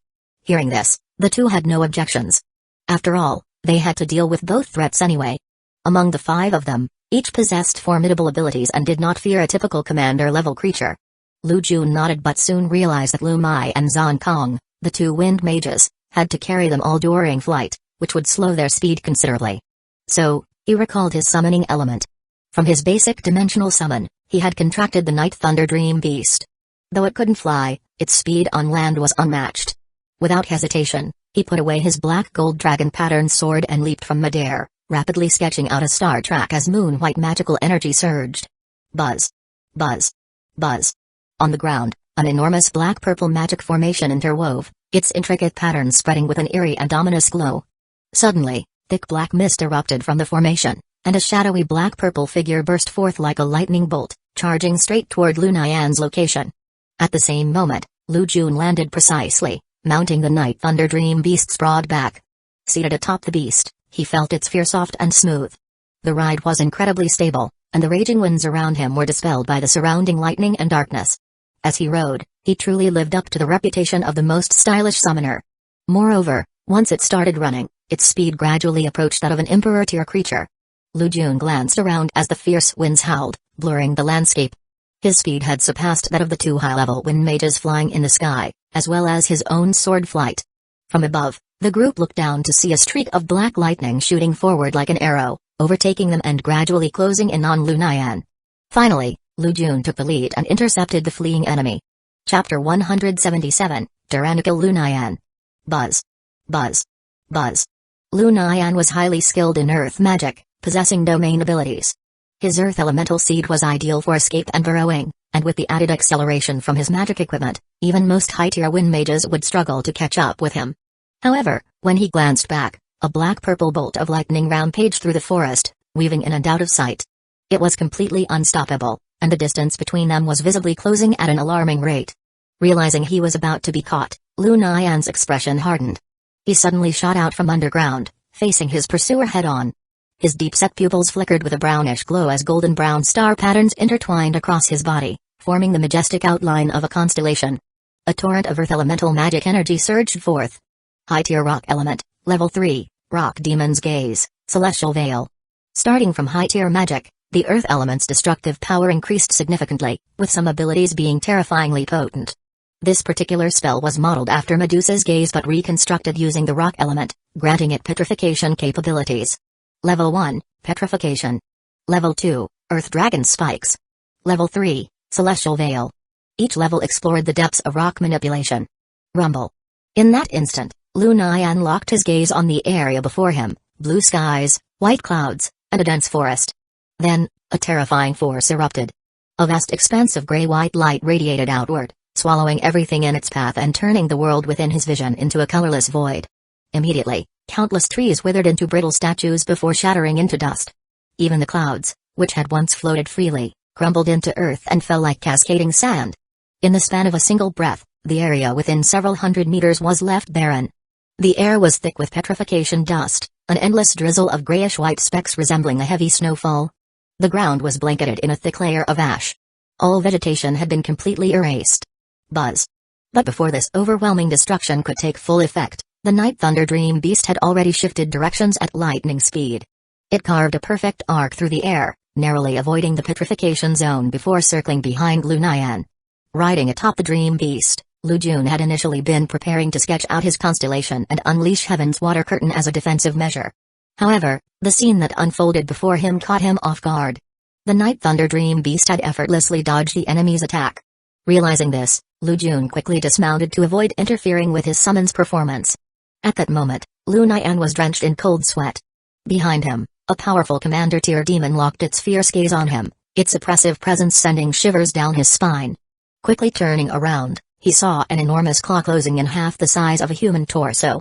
Its flesh was wreathed in an eerie black thunder, crackling with a vicious energy that stirred up clouds of dust.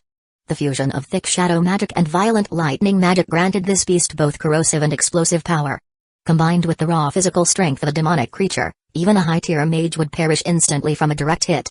Celestial Veil. Lu Nian, the infamous Dark Mage, barely had time to let out a furious shout before the grayish-white dust surrounding him began swirling. Countless minuscule particles gathered together, forming an intricate web-like barrier in front of him. High-tier level 3 rock magic was far more versatile than its level 1 counterpart. It could trigger a secondary effect. Any petrified remnants from the attack could be reabsorbed and manipulated into a defensive shield, hence the name Celestial Veil. Boom. A deafening impact resounded as the blackened claw struck the thin veil of dust. The immense force caused the barrier to collapse inward, but it did not shatter. It absorbed the blow like a swamp swallowing an object, neutralizing some of the attack's power. However, the shadow magic embedded within the attack continued to erode the shield. Blackened grains of sand crumbled away at the edges, accompanied by a series of sizzling sounds. The crackling thunder was significantly suppressed by the earth element, preventing it from fully unleashing its devastating effects. Even so, the overwhelming strength of the commander-tier demon still sent Lu Nian flying, his body flung high into the air. Swoosh! The Night Thunder Dream Beast gave chase without hesitation. It dug its claws into the ground, propelling itself forward. Its afterimage flickered before it suddenly leaped into the air, reaching Lu Nian's airborne form in an instant. Its enormous figure loomed over him like a celestial beast blocking out the sky. Midair, Lu Nian's head was spinning. Before he could even react, his pupil shrank in horror as he saw a shadowy silhouette above him, its form blocking out the light and casting an oppressive darkness over his body. Alarm bells rang in his mind. He frantically gathered his earth elemental energy to activate Rock Demon's Gaze once more, intending to petrify his opponent. The gray-white sand clinging to his body quivered, attempting to coalesce into another barrier. But the Night Thunder Dream Beast was too fast. Before the petrification veil could fully form, a massive hoof came crashing down on Lu Nian's chest. Thunder stop. Boom. A thunderous explosion echoed as Lu Nian's eyes bulged, almost popping out of their sockets. His body curled into a near right angle from the impact, sending shockwaves rippling through the air. In the blink of an eye, Lu Nian was sent hurtling straight down like a missile. His golden radiance armor, an enchanted defensive artifact, visibly caved in at the chest. Yet before he could even make contact with the ground, a black and white silhouette materialized below him. The Night Thunder Dream Beast lowered its head, its sharp horn pointing directly upward. Its polished surface gleamed with an ominous, deep black glow, brimming with dark energy. Demonic spell, Death Ray. In the next instant, Lu Nian's lower back was struck dead on by the beast's horn. A searing pain shot through his spine as his enchanted golden radiance armor rapidly corroded, turning into patches of blackened dust. His downward momentum was instantly reversed, his body was flung skyward once again. Boom. Boom. Boom. Within this chaotic battlefield, countless afterimages of the Night Thunder Dream Beast filled the air. Waves of dust and rippling air currents swirled around, but none could keep up with its relentless attacks. Seeing this unfold, Lu Jun was left utterly speechless. Slowly lowering the magic he had been about to cast, he felt an odd sense of déjà vu. Gara, Akayamadara, do you even respect us? This was the awe-inspiring devastation that only a high-speed demon could deliver. Only now did Lu Jun realize that he didn't even need to intervene. His Night Thunder Dream Beast was more than capable of handling the situation alone. In the end, an Apex Commander tier summon was far superior to the Yangtze River's White Sturgeon Demon. Of course, Lu Nian was no weakling. He was a high-tier mage with mastery over 3 elements. Unfortunately, due to severe injuries in his past, he suffered from lingering internal damage and had to rely on tobacco to suppress the pain. Ultimately, the only element he could fully utilize was his rock element. But that element was now completely overwhelmed by the Night Thunder Dream Beast's nightmarish presence. A few seconds later, as the beast finally began showing signs of exhaustion, it paused and returned to Lu Jun's side. With a final, low growl, the Night Thunder Dream Beast gathered a terrifyingly dense black lightning in its maw. The crackling energy interwove into a towering black lightning beam, marking the final, suffocating strike. Boom. In an instant, the black lightning beam pierced through the swirling celestial veil, directly striking Lu Nian midair. A massive explosion erupted in the sky as a dazzling black-purple light engulfed everything. Lu Nian was sent crashing into the distant ground, carving a deep crater upon impact. Inside the pit, his breathing was weak. His golden armor had long been reduced to dust under the corrosion of darkness, and most of his bones and flesh were shattered. He's still alive? Lu Jun was surprised. After enduring such a brutal beating from a commander demon at close range, Lu Nian hadn't died immediately. But upon further thought, it made sense. Even after being beaten to a pulp by Demon Mo Fan, Lu Nian had still managed to spit out some harsh words and even counterattack a little. Beside him, the Night Thunder Dream Beast took a few breaths before regaining its composure. Its body tensed as if eager to continue, looking far from finished. Chapter 178, Killing and Heartbreaking. Lu Jun gently stroked the black and white mane of the Night Thunder Dream Beast beside him, comforting it. Don't rush, I have something to say to him. The Dream Beast, resembling both a lion and a deer, let out a low cry. It hadn't even used its full strength yet, at least not its nightmare domain. However, Lu Jun had already witnessed the abilities of this sub-commander level summon beast. Its physical body and demonic arts were seamlessly combined, with its demonic arts focusing on 3 aspects. The most proficient was undoubtedly the Mind Curse system, which represented the power of demon spirits. The next was the Shadow element and the Thunder element.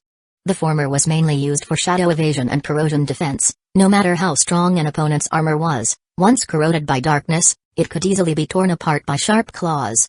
The latter was far more formidable. That Black Thunder pillar earlier was identical to the high-tier thunder spell Silent Thunder Deathlight, except it was infused with the corrosive power of darkness. Undoubtedly, this was one of the strongest high-tier single-target offensive spells. Only Lu Nian's top-tier armor magic gear could withstand a direct hit. Anyone else struck by it would either be blasted into fragments or have their flesh vaporized. Lu Jun sighed inwardly. No wonder a single commander-level creature required 7 or 8 high-tier mages of different elements to take down. The advantages of these demons were simply too overwhelming. Even if he wanted to take down the Night Thunder Dream Beast alone, he would need to keep a considerable distance to have any chance. He was quite satisfied with his initial experiment using dimensional summoning. Just a small test run had already taken Lu Nian down. Now, with the Night Thunder Dream Beast restraining Lu Nian, the battle was over. In the distance, 2 wind element mages, Lu Mai and Zon Kong, finally arrived, each bringing another person with them. Zon Kong glanced at Lu Nian in the deep pit, then at the majestic and imposing Dream Beast. The corner of his mouth twitched. Lu Jun, your summoned beast is insane. Took care of the battle in seconds. Roar. Before Lu Jun could respond, The buildings covered in dense forests trembled violently. A terrifying roar echoed across the city. The group turned to look. At the center of several towering buildings stood a colossal earth lizard demon nest, and at the very top of a half-mountain peak, a pseudo-dragon giant lizard commander was slowly awakening. Its massive flesh wings gradually spread open. This creature was dozens of meters long, radiating an overwhelming dragon's might. Just its breathing sent gusts of fierce wind sweeping through the area, accompanied by rumbling thunder. That roar just now had come from it. The pseudo-dragon giant lizard had been startled awake by the battle between Lu Jun and Lu Nian. But more importantly, it had sensed the presence of the Night Thunder Dream Beast, a being whose aura was no weaker than its own. This ignited the territorial consciousness of a demon, causing it to view the intruding group as enemies. Looking down at them from above, the pseudo-dragon giant lizard opened its massive, dragon-like jaws, saliva dripping as it hungrily eyed its prey. At the same time, the nest beneath it trembled, as countless earth lizard demons began emerging from the densely packed tunnels, following their leader's command to launch a full-scale attack. The sky darkened as countless figures blotted out the sun. The ground surged with a black tide of approaching demons. The Golden Forest City trembled violently, the scene utterly overwhelming. Not good. The pseudo-dragon giant lizard has locked onto us. Zhang Kong's expression grew solemn. He flapped his azure wind wings, lifted off the ground, and quickly called out, "I'll hold it off for a while. You guys take care of things quickly and protect the students." Professor Yuan, Lu Mai, and Tang Yu exchanged a glance before nodding slightly toward Lu Jun without hesitation. They followed Zhang Kong to intercept the incoming horde of rampaging giant lizards. They understood that Lu Jun had another reason for intercepting Lu Nian. Right now, they would let him handle it and pretend not to see. A moment later, Lu Jun approached the edge of the deep pit, looking down at the bloodied and battered man lying inside. Lu Nian, dressed in a military uniform, had thick brows and a rugged appearance, but now he was in utter disarray. Sensing someone approaching, Lu Nian slowly opened his eyes. He sneered coldly at Lu Jun, "Do whatever you want. Kill me or torture me, it's just the way of the victor and the defeated." It wasn't as if he hadn't considered making a final stand. But his opponent had been exceptionally cautious. The handsome dream beast beside him was constantly shrouded in darkness, releasing mental nightmares at all times, making it impossible for him to concentrate his magic. Lu Jun chuckled, crouching down to loot Lu Nian's belongings. First, he retrieved a left-arm magic gear, petrification artifact. It was deep yellow in color, etched with Medusa-like demonic engravings, exuding an eerie aura. Then, from Lu Nian's pocket, he found several crimson, crystal-clear beads, demonic relics. The former was self-explanatory. Its market value was at least tens of millions, capable of enhancing the high-tier earth spell, Demon Rock Gaze, by at least 1 or 2 times its original power. If it hadn't been for the mental suppression, Lu Nian would have been able to cast it. That would have made the fight much tougher. Lu Jun had long set his sights on this item. For his sister, Lu Mai, it was an absolutely top-tier demon-slaying gear. She had just advanced to the high tier in the earth element, making this a perfect enhancement. The two siblings had been financially strained, unable to afford magic gear. But now, this had filled in the gap. A single night of plundering had made them rich. Truly, one cannot become wealthy without windfalls. Looting was the fastest way to grow. Only Lu Nian's golden armor had been smashed into pieces earlier, otherwise, a full set of magic gear would have provided both offense and defense in perfect balance. As for the latter, Lu Jun toyed with the demonic relic beads, his spiritual senses detecting a deep, malevolent aura and power within them. Even his body and soul trembled, a suppression on a fundamental level of life itself. So it really does contain a fragment of the red demon's essence. At its core, it holds the nature of the evil Saint King. Lu Jun murmured to himself, lost in thought. Inside the pit, the gravely injured Lu Nian was surprised for a moment before letting out a weak chuckle. "Hey. So your goal is also the demonic element? You're no different from me." "Oh?" Lu Jun feigned realization, then looked at Lu Nian with a rekindled, fervent gaze. "Power is something everyone seeks to control. Even if I die, others will follow in my footsteps." Lu Nian wore the expression of a martyr, attempting to entice Lu Jun into fusing with the demon relics as if, even in death, his ideology would live on. Hearing this, Lu Jun stared at him for a long moment before raising the demon relics in his hand, his expression unreadable. "You think I would refine such power? Ha ha ha. I'd rather destroy it." The moment he finished speaking, Lu Nian's pupil shrank. In the next instant, Lu Jun clenched his hand and hurled the relics into the air, where the Night Thunder Dream Beast unleashed a thunderbolt blast. Boom! A dazzling black-purple thunderclap erupted midair, completely obliterating the demon relics. No! Lu Nian suffered a massive psychological blow, screaming in agony. The demonic element was his ambition, his self-deception, his belief system. In the original timeline, even as he transformed Mofan into a demon, he showed no signs of regret, even in his final moments. But now, right before his eyes, Lu Jun had eradicated his life's work, leaving nothing behind. This was true annihilation. Killing the body, destroying the heart. After Lu Nian was expelled from the military, all records regarding the demonic element had been erased. Only a handful of mages still remembered it, but they had all perished in previous battles. The blood relics in his possession were the last remnants of its existence. With Lu Jun's destruction, the demonic element had vanished from the world entirely, leaving Lu Nian with neither purpose nor value. Ha ha ha, how does it feel? Lu Jun sneered. Don't worry, this is just the beginning. You still have plenty of torment to endure. His smile was like that of a devil, his eyes gleaming with curse magic as he worked alongside the Night Thunder Dream Beast to construct an eternal nightmare, sealing Lu Nian's soul into endless torment. By the time Mofan arrived, brimming with killing intent, he saw Lu Jun emerging from the crater, casually tossing something in his hand. Looking closely, Mofan noticed several crystalline, blood-red orbs. A sinister aura swirled around them, filling the air with an unsettling presence.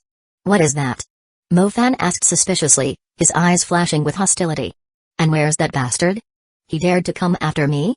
I'm going to dig up his corpse and whip it. Oh, these? Lu Jun smirked knowingly. They're called demon relics. As for Lu Nian, he's already in hell. Of course, Lu Jun had no intention of actually destroying the demon relics. They were one of Mofan's greatest cheats, as well as an essential curse magic resource for himself. The destruction earlier had merely been a sleight of hand, a spatial illusion. Just before the blood relics were obliterated, he had secretly stored them within a dimension of his own creation. This was the power of a space mage to carve out a personal dimension, eliminating the need to carry materials or trophies in a backpack when hunting demons. Truly, an invaluable convenience. Chapter 179, Demon Relics. Mofan was slightly stunned. Lu Nian is dead? He walked to the edge of the scorched crater, leaned forward, and looked down. There, he saw a twisted, blood-soaked corpse, a sight so gruesome it was almost unbearable. The corpse's contorted face, frozen in an expression of fear and despair, revealed the unimaginable torment he had endured before his death. But Mofan remained expressionless. He felt no sympathy. In fact, he even thought this wasn't enough. After all, he hadn't been the one to personally finish him off. Lu Jun had never forgotten the grudge he held against Lu Nian from back in Magic City, and like Mofan, he lived by the rule of never forgetting a grudge. Lu Nian's righteous justifications had always been disgusting, especially since he sacrificed others for the sake of his own research, using them as mere test subjects. This old dog got off easy. Mofan spat on the ground, then turned to Lu Jun and asked, by the way, what exactly is Blood Demon Relic? Lu Jun smirked mysteriously, picked up one of the blood relics, and casually tossed it to Mofan. Lu Nian deserved to die, he explained, but his demonic element can be fully realized through you. Mofan, caught off guard, fumbled to catch the blood relic, and upon hearing Lu Jun's words, he almost threw it away in shock. What the hell? Old Lu, you're not planning to use me as an experiment, are you? Listen to me first, Lu Jun said, shaking his head. The demonic element has always required an enormous amount of mana, far beyond what any mage of the same level can provide. A mid-tier mage would need more than 2 entire nebulas, while a high-tier mage would need more than 3 star rivers.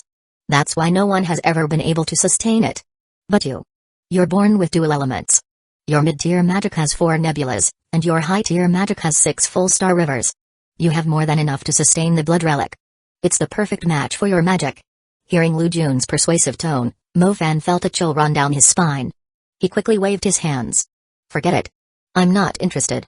I believe I can grow stronger on my own, without relying on this power. Lu Jun chuckled, his words carrying a deeper meaning. You're right. But having it as a trump card wouldn't hurt, would it?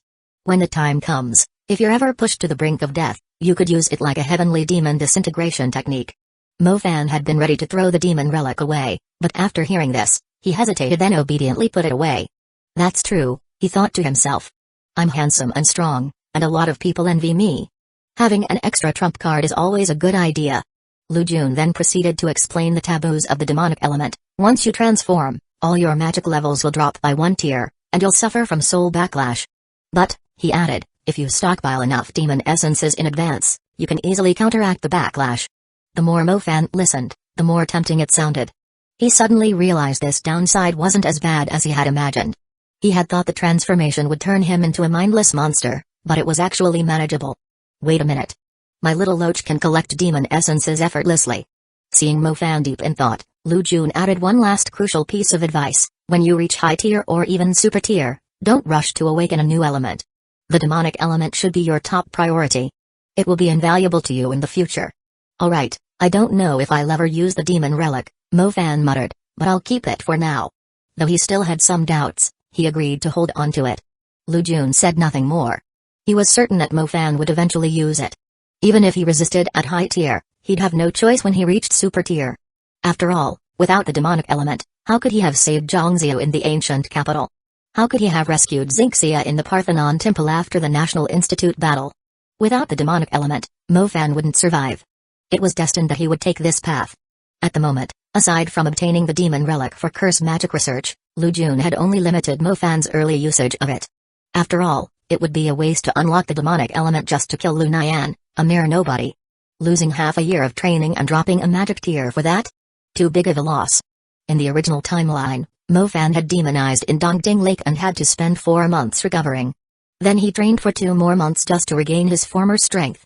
His entire second semester of freshman year had been wasted.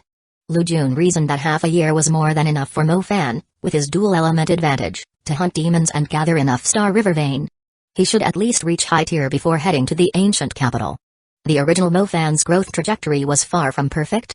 If he hadn't been held back by the demonic element, and if he had avoided getting involved in so many major events, then perhaps by the time the Holy City targeted him, he would have already broken through to Forbidden Curse tier.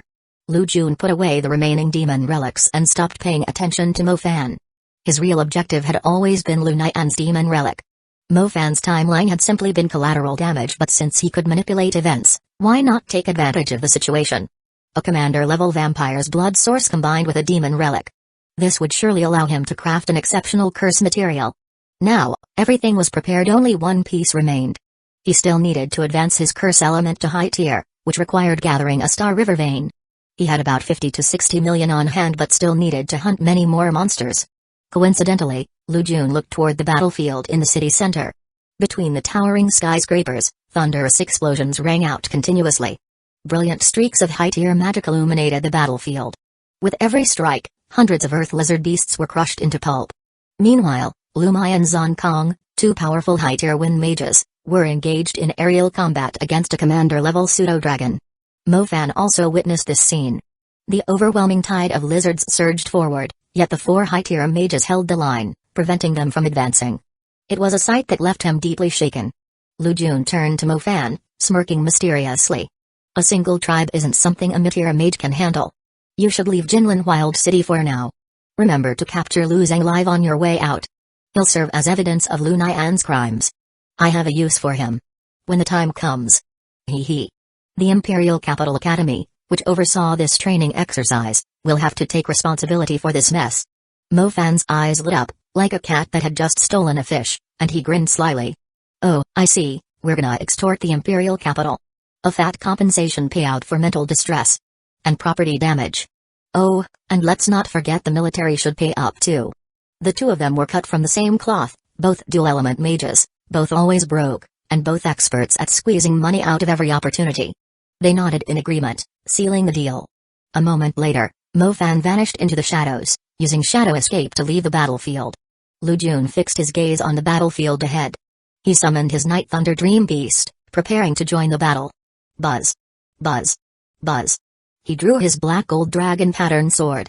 A 3-foot blade flickered in the wind, expanding rapidly, transforming into a colossal saber over 10 meters long. He stepped onto it, and with a whoosh, he soared through the sky, flying toward the mountainous nest of the giant lizard horde. From midair, Lu Jun looked down at the battlefield below. Over 10,000 earth lizard beasts surged forward, their dark swarm-like mass resembling a rolling tide of darkness. When humans number over 10,000, it's a crowd. When monsters number over 10,000, it's an unstoppable calamity. Each tribe typically had about 50 nests, and even after discounting the weak and elderly, there were still at least 2,500 active warriors.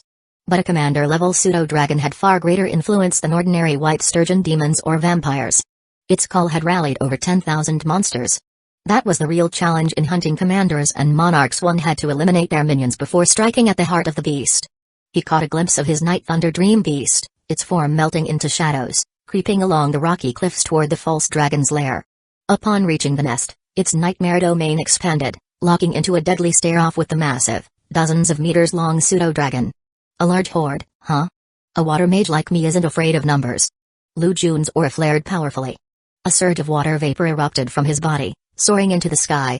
Serpentine water silk flood dragons coiled around him, their scales glistening with an ethereal crystalline glow. Above his head, a brilliant azure pearl hovered, casting its radiance over the entire battlefield, sending countless misty tendrils cascading down like flowing silk. At some point, the sword beneath his feet had vanished. In its place was a raging azure river, sweeping across the battlefield like a heavenly torrent. Chapter 180, Extermination of the Giant Lizard Tribe Crash. Lu Jun stood with his hands behind his back, his celestial storm-like constellation rising around him. He tread upon a sky river, his presence majestic and awe-inspiring, resembling a water monarch. A level 5 water defense shield enveloped him. A high-tier water veil shrouded the battlefield. And finally, a level 4 mid-tier violent waves was unleashed. At that moment, the sheer surge of magical energy drew the attention of the 4 high-tier mages engaged in battle. Even the sinister and hideous pseudo-dragon atop the mountainous nest turned to glare at him. The imminent threat caused its scales to bristle open like a spreading fan. It scanned its surroundings warily, particularly the hidden sub-commander that kept harassing it with Nightmare Domain, an incessant and infuriating nuisance. Despite being guarded by 10 giant lizard warriors and surrounded by its loyal horde, the pseudo-dragon felt no sense of security. It could smell the stench of impending death. Up in the sky, Lu Jun was finally unleashing his full strength. Back in the city, he had to hold back due to the risk of collateral damage. But here in the wilderness, he could wield his devastating power without restraint. The sea of blackened, swarming slave-level monsters below was a treasure trove. A quick estimate: metal element, level 4 mid-tier curse element, level 4 mid-tier psychic element, level 4 mid-tier space element, level 4 mid-tier all were hungry for advancement. At least 200 slave-level solescences were required. By ratio, that meant he needed to exterminate a tribe of over 10,000 monsters. Additionally, his summoning element had yet to reach level 4 in either basic or mid-tier. Even though Mo Fan also had the summoning element, he had never experimented with it properly.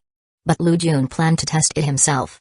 The level 3 basic tier dimensional summoning had 3 effects. Contract Summon enhanced, the last one granted a slight boost to summon beasts, but it was nearly useless for a commander-level Night Thunder Dream Beast.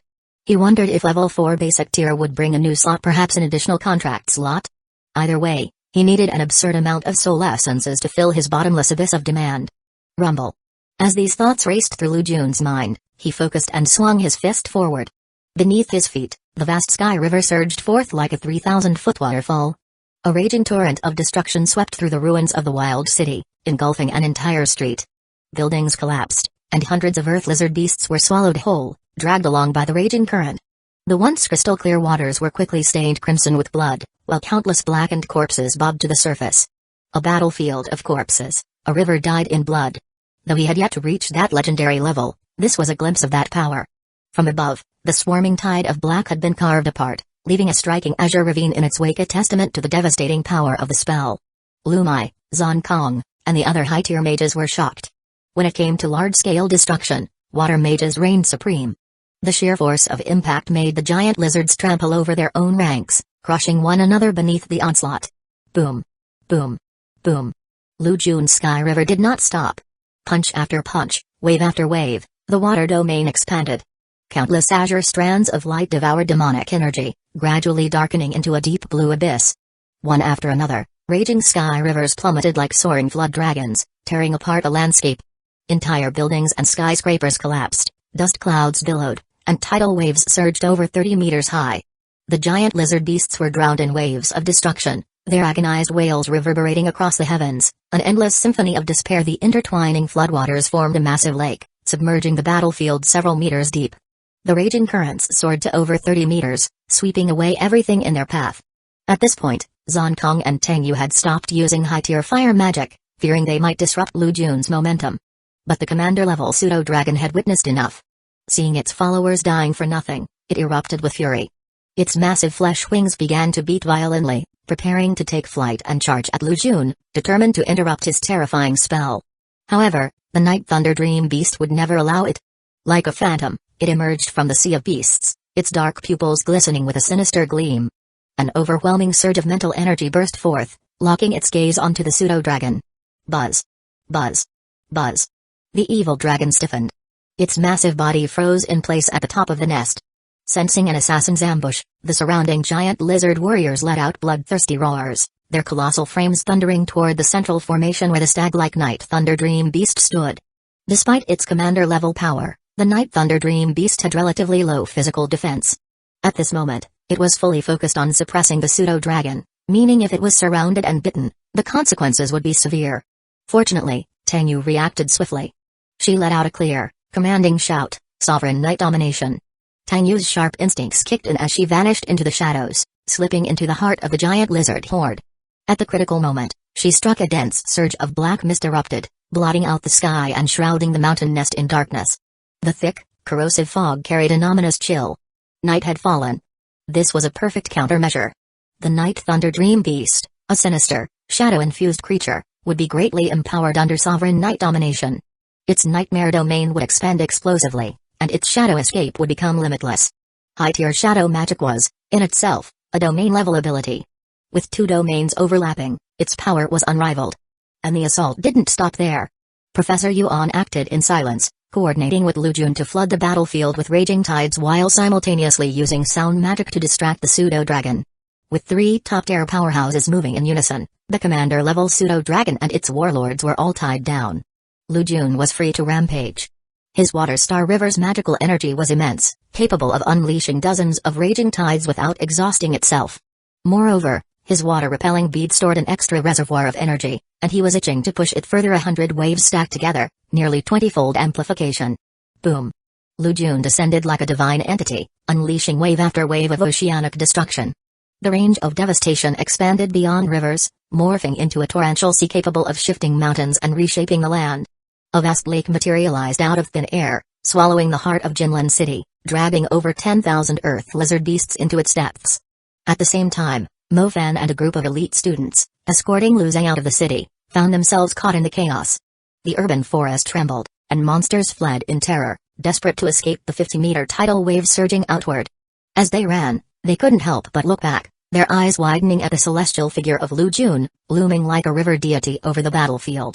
Holy SHT! What rank is Chief Lu at? This level of power. He's nearly high-tier pinnacle, right? Mo Fan remained silent.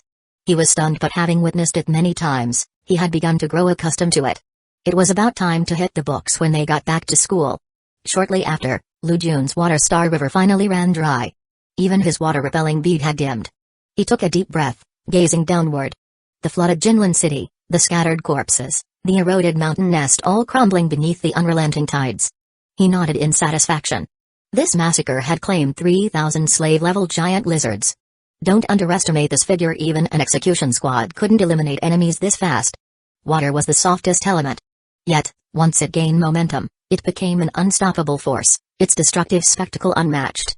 That said, most of the 3,000 were drowned, not crushed. Only a small fraction had actually been obliterated by impact. Down below, the lake swarmed with panicked lizards, clambering over the corpses of their own kin, desperately fleeing. The once mighty tribe of over 10,000 had been shattered beyond repair. This wasn't disloyalty to their commander, but instinctual survival. Even among humans, an elite army suffering over 30% casualties would struggle to fight on. For beasts, which relied purely on instinct, it was even worse. With a third of their forces annihilated, the psychological impact was devastating. Lu Jun wanted to chase them down, but he lacked the strength. Scattered monsters were far harder to hunt than a concentrated horde. Besides, his water magic was utterly depleted. Chapter 181, Imperial Capital Compensation. Lu Jun glanced at the scattered earth lizard giant demons, colliding and trampling over each other in their desperate escape, leading to heavy casualties. Seeing this, he no longer paid attention to them and instead checked his white tiger pendant. This was the largest harvest so far. He had devoured over 3,000 servant-level remnant souls, merging them into 32 refined souls. Additionally, given the probability of obtaining one complete refined soul per 100 servant-level demon souls, he had gained a total of 65 refined souls. Including his previous stockpile, his collection of servant-level refined souls had reached 68. Boom. Boom. Boom. Above the blood lake, clusters of ghostly blue flames burned brightly, illuminating the surroundings for hundreds of meters. At the very center, a particularly radiant and ethereal ghostly blue soul flame floated. It was a warrior-level refined soul. That's right, a warrior refined soul. Among the 3,000 lizards, There were dozens of war generals, and combined with the accumulated warrior-level remnant souls from before, he had finally condensed another one. Unfortunately, his luck seemed to have been exhausted with the Blood Clan, as he still hadn't obtained an advanced refined soul. Even so, this was a tremendous gain. Lu Jun couldn't help but roar excitedly, "White Tiger, enhance!" Buzz. Buzz. Buzz. Guided by his will, 42 servant-level refined souls merged into the metal element nebula. The remaining 42 third-tier stars expanded several times, becoming translucent and brimming with platinum-colored magical energy. In just a moment, Lu Jun's intermediate metal element successfully advanced to level 4, accompanied by an influx of knowledge. Intermediate metal element, level 4, weapon control, stacked storm. This ability divides the sword light into multiple streaks, which rapidly revolve around him to form a sword storm, combining offense and defense. Its destructive power had increased significantly, granting him wide area slaughter capabilities, while also incorporating defensive effects. Next, he infused 7 servant-level refined souls into his moon-white nebula, strengthening 7 floating primary-tier stars, which were bathed in a nurturing radiance and expanded in size. Primary summoning element, level 4, dimensional summon. Borrowed magic. Lu Jun eagerly examined it but felt slightly disappointed. Advancing his primary summoning element to level 4 had not granted him an additional contract slot. Thinking about it, this was expected. A primary tier magic that directly granted an extra contract slot would be far too overpowered.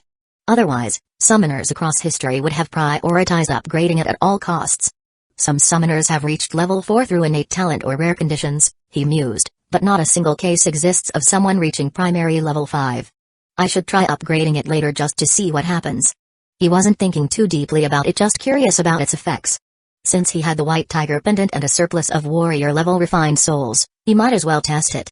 More importantly, Lu Jun realized that primary summoning element, level 4 might not provide an extra contract slot, but its ability was incredibly powerful, perhaps the strongest among all 6 of his primary tier abilities. What was borrowed magic? It allowed a summoner to use dimensional summon magic to borrow one of their summoned beasts' abilities.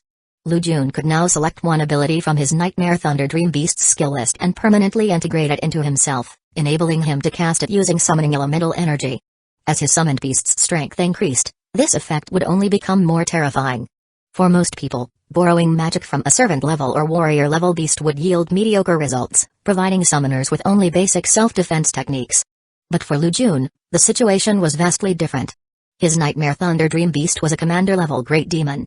Every one of its abilities was equivalent to advanced tier magic, possessing fearsome destructive power. This meant that, despite only having primary tier summoning magic, Lu Jun could now cast advanced tier spells. Of course, the energy cost remained as high as an actual advanced tier spell, but the mere fact that he could access this power at primary tier was already terrifying. The only limitation was his summoning nebula at intermediate level 1, it wasn't strong enough to sustain too many uses of borrowed magic. He needed to reserve enough energy to maintain his Nightmare Thunder Dream Beast's presence in battle. At most, he could use borrowed magic once per fight, any more would be too costly. After all, his water element at advanced tier and metal element with dual effect enhancement already provided immense destructive power. His greatest strength was being a versatile spellcaster, and using summoned beasts as his primary offense was the most cost-effective approach. With that settled, Lu Jun reached into his spiritual world, connecting with his moon-white nebula and establishing a link with the Nightmare Thunder Dream Beast. He felt a strange sensation, as if he could draw upon its power at any moment. For his permanently borrowed ability, he ignored all the miscellaneous monster spells and focused on the Dream Beast's 3 strongest attributes: Mind, Thunder, and Shadow. First, he eliminated Nightmare Domain. His Mind and Curse elements would develop into advanced tier domains, which would rival or surpass it. Shadow magic was powerful, but the Dream Beast's strongest shadow ability was Shadow Step, which wasn't an actual advanced tier spell. Lu Jun didn't hesitate, he chose Silent Thunder Death Ray. It was a pure thunder element single target destruction spell, making it the perfect highly lethal ability to complement his metal element. In the future, once the Nightmare Thunder Dream Beast ascended to Monarch level, there was a good chance that Silent Thunder Death Ray would evolve into an even stronger ability, Thunder Judgment Seal. Disguising himself with a different identity, no one would recognize him as Lu Jun as he continuously sublimated 2 magic spells using soul essence. His aura regained its formidable strength. Meanwhile, on the other battlefield, the battle was reaching its conclusion. Lu Jun gazed towards the distant nest on the mountain peak. The 4 high-tier mages and a commander-level demon were working together, forcing the pseudo-dragon into a desperate retreat. Roar, roar, roar. The agonized roars of the evil dragon echoed above the golden forest ruins. Its flesh was charred black, covered in terrifying wounds and cracks.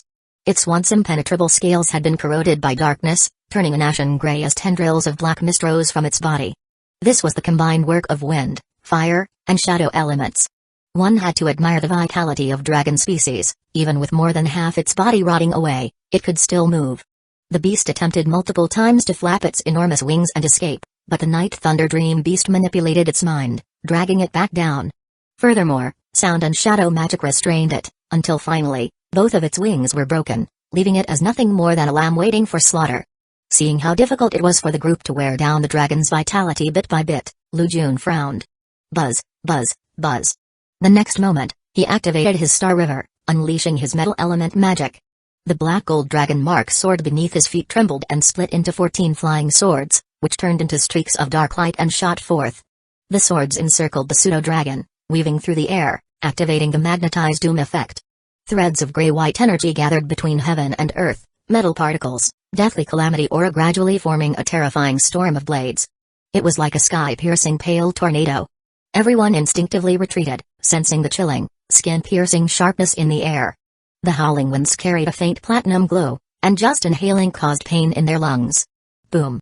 A fourth-tier meteor spell, already comparable to half a high-tier spell in power, combined with metal's unparalleled defensive nature and the dual effects of adamantine and doom calamity chi, now erupted with a world-shaking force. The storm of frenzied sword light triggered turbulent gusts, roaring like the growl of a white tiger. As everything settled, the 14 3-meter-long great swords returned. The pseudo-dragon stood motionless. A breath later, its flesh, bones, and skin separated, its pristine dragon hide peeled away perfectly, its scales stripped off one by one, its thick dragon tendons severed, and chunks of flesh scattered across the ground. A butcher dismembering a dragon. Atop the mountain nest, only a colossal skeletal frame remained, standing tall like a monument, leaving onlookers shaken to their very souls. The pristine white bones exuded a lingering dragon's might, as if the pseudo-dragon's soul had yet to dissipate. Zon Kong sucked in a breath of cold air. A pseudo-dragon lizard's hide can easily resist high-tier fire spells. If not for the corrosion from shadow magic, breaking its defenses wouldn't have been easy. Yet, under your magic weapon, it became as soft as water. There was no need for them to painstakingly dissect the materials and exotic bones. Whether it was the dragon tendons, perfect for crafting bow-type magic weapons, or the dragon hide for armor, or the dragon scales for shields, each piece was a top-tier material, at least high-tier in quality. Even the remaining dragon bones, blood, and flesh all held significant effects. If consumed by mages, they could enhance their physique due to the unique properties of dragon species. Original text, South Sea Evil Dragon, unlike the original story, where Mo Fan handed the dragon corpse to the military for 28 million, this would have been a waste. Lu Jun's method of selling the materials separately would easily fetch at least 35 million, with enough to share among the 5 of them. Without responding to Zon Kong, Lu Jun descended from midair. His silver eyes flickered as he activated Void Rift, causing a deep spatial fissure to open, like a colossal heavenly mouth, swallowing the enormous skeleton and all the remains atop the mountain. Dissection included dragon corpse disposal services. Lu Jun sheathed his black old dragon mark sword, satisfied with its terrifying prowess. Under the effect of doom, all defenses were as fragile as paper. Even if he were to cast the high-tier heaven water curtain, it would be effortlessly pierced by the black gold dragon mark sword, severing heads with a single strike. Ever since entering university, Lu Jun had rarely used his metal element, treating it as a hidden trump card. Whoever saw it would die, no one would live to tell the tale. He addressed the group, "We'll divide the spoils once we return. My sister and I only need the complete dragon hide. As for these earth lizard beasts, there are too many. Let Liman's military handle them, we'll each get 20 million. No problem." The others Zon Kong, Tang Yu, and Professor Yuan nodded in agreement. Buzz. Before leaving, Lu Jun collected the remaining commander-level pseudo-dragon spirit along with the 19 servant-level spirits and 1 warrior-level spirit. With these, he could unlock another mid-tier 4th-level spell. He would decide which element to enhance later. For now, Golden Forest ruins had turned into a vast lake, littered with countless corpses. The stench of blood and decay was overwhelming. Shortly after, the group emerged from Golden Forest and rested at Liman's station, where Mo Fan and the others had also gathered. "Thank you for slaying the pseudo-dragon lizard."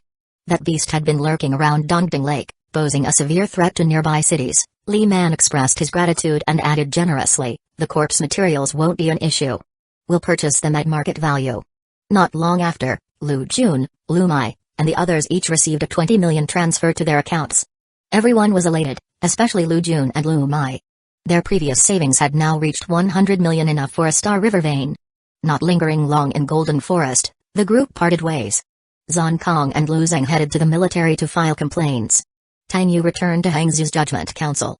Before leaving, she reluctantly embraced the siblings. Take care. Until we meet again. The two were responsible for applying political pressure for compensation. Lu Jun, Professor Yuan, and the national government students returned to the capital, heading straight to the authorities to demand accountability. Of course, this had nothing to do with the siblings, as the direct victims were Mo Fan and his group. Once everything was settled, the siblings retreated to their room to split the spoils. Lu Mai firmly refused, insisting, use this 100 million to purchase Star River vein first. The national battle is in less than a year, you reaching high tier in multiple elements will yield greater benefits. Alright. Lu Jun didn't argue. Instead, he handed Lu Nian's petrification magic tool and the commander-level pseudo-dragon hide to his sister. Take this to Master Huochio at Oriental Pearl Tower for crafting. 2 top-tier high-tier magic tools, 1 offensive, 1 defensive, worth at least 200 million. Unparalleled power. Lu Mai hesitated, but Lu Jun insisted, Earth lizard beasts are Earth element creatures. These 2 magic tools enhance Earth magic, making them perfect for you, not me. She finally accepted. After a brief rest in the capital, they hurried back to Shanghai for material refinement and crafting. Soon, Mo Fan received his compensation. Lu Jun was a bit surprised. That fast? How much? Mo Fan smirked. The military gave me 100 million, securing a Star River vein, and the school rewarded me with a top-tier high-tier magic armor. Since this was a severe oversight, they were generous on the condition of our silence. Mo Fan didn't hide anything and grinned smugly. Hearing this, Lu Jun took a sharp breath. Damn, Mo Fan was skyrocketing to invincibility. In the original timeline, he had only hunted a single commander-level corpse and earned 28 million.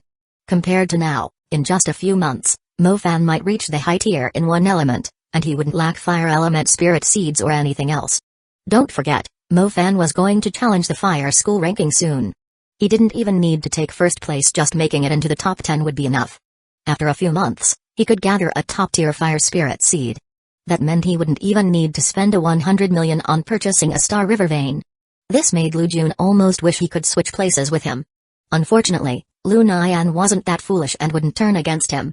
And now, he had obtained a top-grade magic armor much earlier than the one in Hangzhou's Totem Black Snake incident by a full 6 months.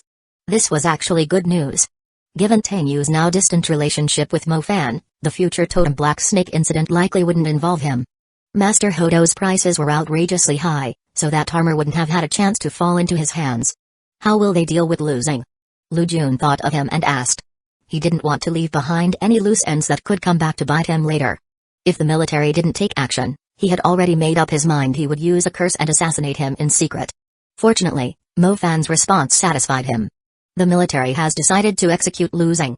As an accomplice, he must bear the consequences. Thus, the series of unexpected events from the Jinlin training came to an end. All 3 of them felt the urge to return and enter closed-door cultivation in Shanghai. The next day, they boarded a flight out of the capital. This time, they had an extra companion, Professor Yuan. He had no reason to stay in the capital and intended to continue his experiments in Shanghai. When Lu Jun and his sister stepped foot back onto the Pearl Academy grounds, they took a deep breath before wasting no time and heading straight for the Oriental Pearl Tower. They handed the dragon hide over to Master Hodo, urging him to forge the magic equipment as soon as possible. Master Hodo agreed without hesitation. In the end, everyone went into seclusion for training except for Lu Jun. He had to find a reliable Grand Mage to refine the blood source and demon relic, fusing them into his ideal curse material.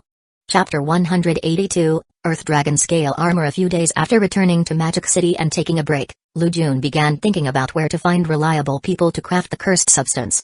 The demon element was too significant in nature, inherently evil, and ordinary grand magicians couldn't handle it. If corrupted by the red demon, things could take a turn for the worse, and secrecy was crucial. He suspected that Lu Nian's fall from a military mage to his current state was not without the influence of dark temptations. The red demon was humanity's most terrifying enemy. Whether it was imitating memories, shape-shifting to hide within society, or taking root in human emotions and desires, it seemed utterly insurmountable. This was also why Lu Jun was keen on pushing Mo Fan to grow stronger. If a worthy adversary wasn't created for this evil entity, then once the red demon attained the title of Evil Saint King, it would become one of the most troublesome aberrants. If the Forbidden Curse Association of China gave the order to eliminate it and summoned all the experts in the psychic and curse elements, the ones to suffer the most would still be him and Ding Yumian. Then, Lu Jun thought of his teacher, Dean Zhao. Their Pearl Academy had a curse department, which likely had some resources. Previously, his curse mark had also been crafted by someone from the academy. For now, he set the matter aside and went with his sister to the Oriental Pearl Tower. A few days later, Master Hueco had finished forging the earth lizard skin into an exquisite armor magic tool, officially concluding their quest rewards. The two of them received this armor magic tool, named Earth Dragon Scale Armor. It was a form-fitting inner armor designed for women, possessing a soft yet resilient texture. The entire surface gleamed with a translucent apricot yellow sheen, as thin as a cicada's wings, with golden dragon patterns adorning it. It appeared incredibly lightweight, nothing like the usual bulky, black, and metallic armor magic tools that resembled steel canisters. However, in their gold source apartment room, when Lu Mai refined the Earth Dragon Scale armor and wearing only her undergarments while activating it created an indescribable atmosphere. Lu Jun's eyes widened. The elegant and tall beauty before him possessed an exquisite, curvaceous figure. Her limbs, neck, and delicate feet were all tightly enveloped by a thin yellow membrane, fitting flawlessly without a single gap. Her forehead merged with a solemn dragon head mask, revealing only her cherry-like lips and a portion of her fair, delicate chin, creating a dazzling contrast. This mysterious allure made one eager to glimpse the perfect and alluring face hidden beneath the mask. Lu Mai's long, ink-black hair cascaded over her shoulders, and two small dragon horns adorned her head. The snug fit of the apricot yellow scale armor further emphasized her mature and voluptuous form. She stood there gracefully, her long legs both toned and slender, exuding an irresistible charm. Lu Mai frowned slightly and muttered, "It's hard to breathe. Is it a size too small? It's a bit tight." Lu Jun was momentarily stunned. This appearance was simply breathtaking. The subtle blend of mystery and allure, the partial mask, the dragon horn embellishments seemed deliberately crafted to enhance her exotic and enigmatic aura. Whoever designed this truly understood aesthetics. Lu Jun fell into deep thought. Could it be that Master Hueco dabbled in other special magic tool commissions? Rumors had it that certain magic tool masters catered to high-profile individuals by crafting custom gear for their mage lovers. Ahem. Lu Mai then summoned her petrification gauntlet. Her slender right arm became encased in a Medusa serpent-like pattern, forming a cold and formidable gauntlet. This stark contrast between her armored arm and the sheer bodysuit-like scale armor only heightened the visual impact. This magic tool had also been sent to Hueco for a refurbish. Its decorative engravings were adjusted to better fit a woman's arm structure, and some rare materials were incorporated to enhance its overall power. Lu Mai now resembled a bewitching serpent maiden, or even a grand dragon queen. The rich apricot glow surrounding her made her rock element abilities surge significantly. However, Lu Jun didn't get to feast his eyes for long before Lu Mai walked up to a full-length mirror, saw her own reflection, and her face immediately flushed crimson. She shot a sharp glare at her younger brother before kicking him out of the room. "You brat, stop staring. I'm about to end our seclusion to master my high-tier rock element star constellation. Don't disturb me." Lu Jun let out an awkward chuckle, left the room, and savored the moment in retrospect. As he passed through the living room, he noticed Mu Nujiao sitting elegantly, fully immersed in meditation. Ever since returning from the Jinlin expedition, she had moved into the main campus and dedicated herself to rigorous training. She was competing in the rankings within the plant element department and had achieved a promising position. At the same time, Mo Fan had donned a high-quality magic armor from the Imperial Capital Academy fish scale armor. With his dual mid-tier level 3 strength, he was exuding confidence, crushing his way through the fire element ranking battles. Watching the two of them closely trailing behind, Lu Jun felt a sense of urgency. Without hesitation, he headed straight to Pearl Academy, making his way to Dean Zhao's office. On the way, his phone suddenly chimed. 10 million had been deposited into his bank account. Lu Jun wasn't particularly surprised. This was a follow-up payment from the light military. He recalled that deep within Dongding Lake's Insect Canyon lay an exceptional Earth Element Spirit Seed flowing swamp, which was also Zhongxia's Earth Element Spirit Seed. However, due to the extreme distance and the presence of a commander-level guardian, it wasn't worth making a trip just for 20 million. Instead, he had sold the information to the military. Now that they had likely acquired the Spirit Seed, they transferred the payment to him. While this sum was barely a drop in the ocean compared to the cost of Soul Seeds, Star Rivers, high-tier magic tools, and Stellar River magic weapons, it was still a considerable fortune. He wondered who had ended up obtaining this Soul Seed. If it was Zhongxiao, he might have to look for another one instead. Unbeknownst to him, at this very moment in Dongding Lake, The Southern Battle Division had deployed reinforcements to eradicate the demon calamity in the area and rebuild a city from the ruins. After a long time apart, Zhangxiu and his girlfriend Hiyu stood before Li Man. The pair, a man and a woman, exuded confidence and resilience. After 2 years of relentless training, they had been forged into battle-hardened warriors with the aura of true experts. Li Man scrutinized the two of them seriously before nodding in approval. Not bad. Zhangxiu, step forward. Your reconnaissance and enemy luring efforts were outstanding this time. The military has decided to award you the flowing swamp earth element spirit seed. Thank you, Commander. Zhangxiu was both shocked and overjoyed, immediately expressing his gratitude. Beside him, Hiyu pressed her lips together in a soft smile, gazing at her man with affectionate eyes. Meanwhile, back in Magic City's Pearl Academy, Lu Jun was unaware of all this. When he learned about it in the future, he would likely marvel at the unpredictability of fate. Right now, he stood before Dean Zhao and made his request. A master in crafting cursed material. And specifically a demon relic. Dean Zhao pondered for a moment before suddenly smiling. I'll introduce you to the same person who helped you forge your curse mark last time. He's in Demon City. Hearing this, Lu Jun nodded. It would certainly be better if the same master handled it for consistency. But when he heard the name Demon City, a strange intuition surfaced. Could it be that person? Dean Zhao then provided the name and address. Demon Tower, Research Division Super Mage Feng Zulong. Lu Jun drew a sharp breath. This person was extraordinary. In the technological world, he would be the equivalent of Einstein, a scientist of legendary stature. It was Feng Zulong who pioneered fusion magic, a revolutionary breakthrough that allowed mages to exponentially enhance their combat power, enabling them to single-handedly battle equal-tier monsters. He was also the master who had crafted dark matter for Mo Fan's shadow element and devouring seed for his rock element, laying the foundation for those two elements to reach an unparalleled level of power. Chapter 183, Demon City. Feng Zulong. Lu Jun obtained a letter of recommendation from Dean Zhao and was eager to fly straight to Demon City.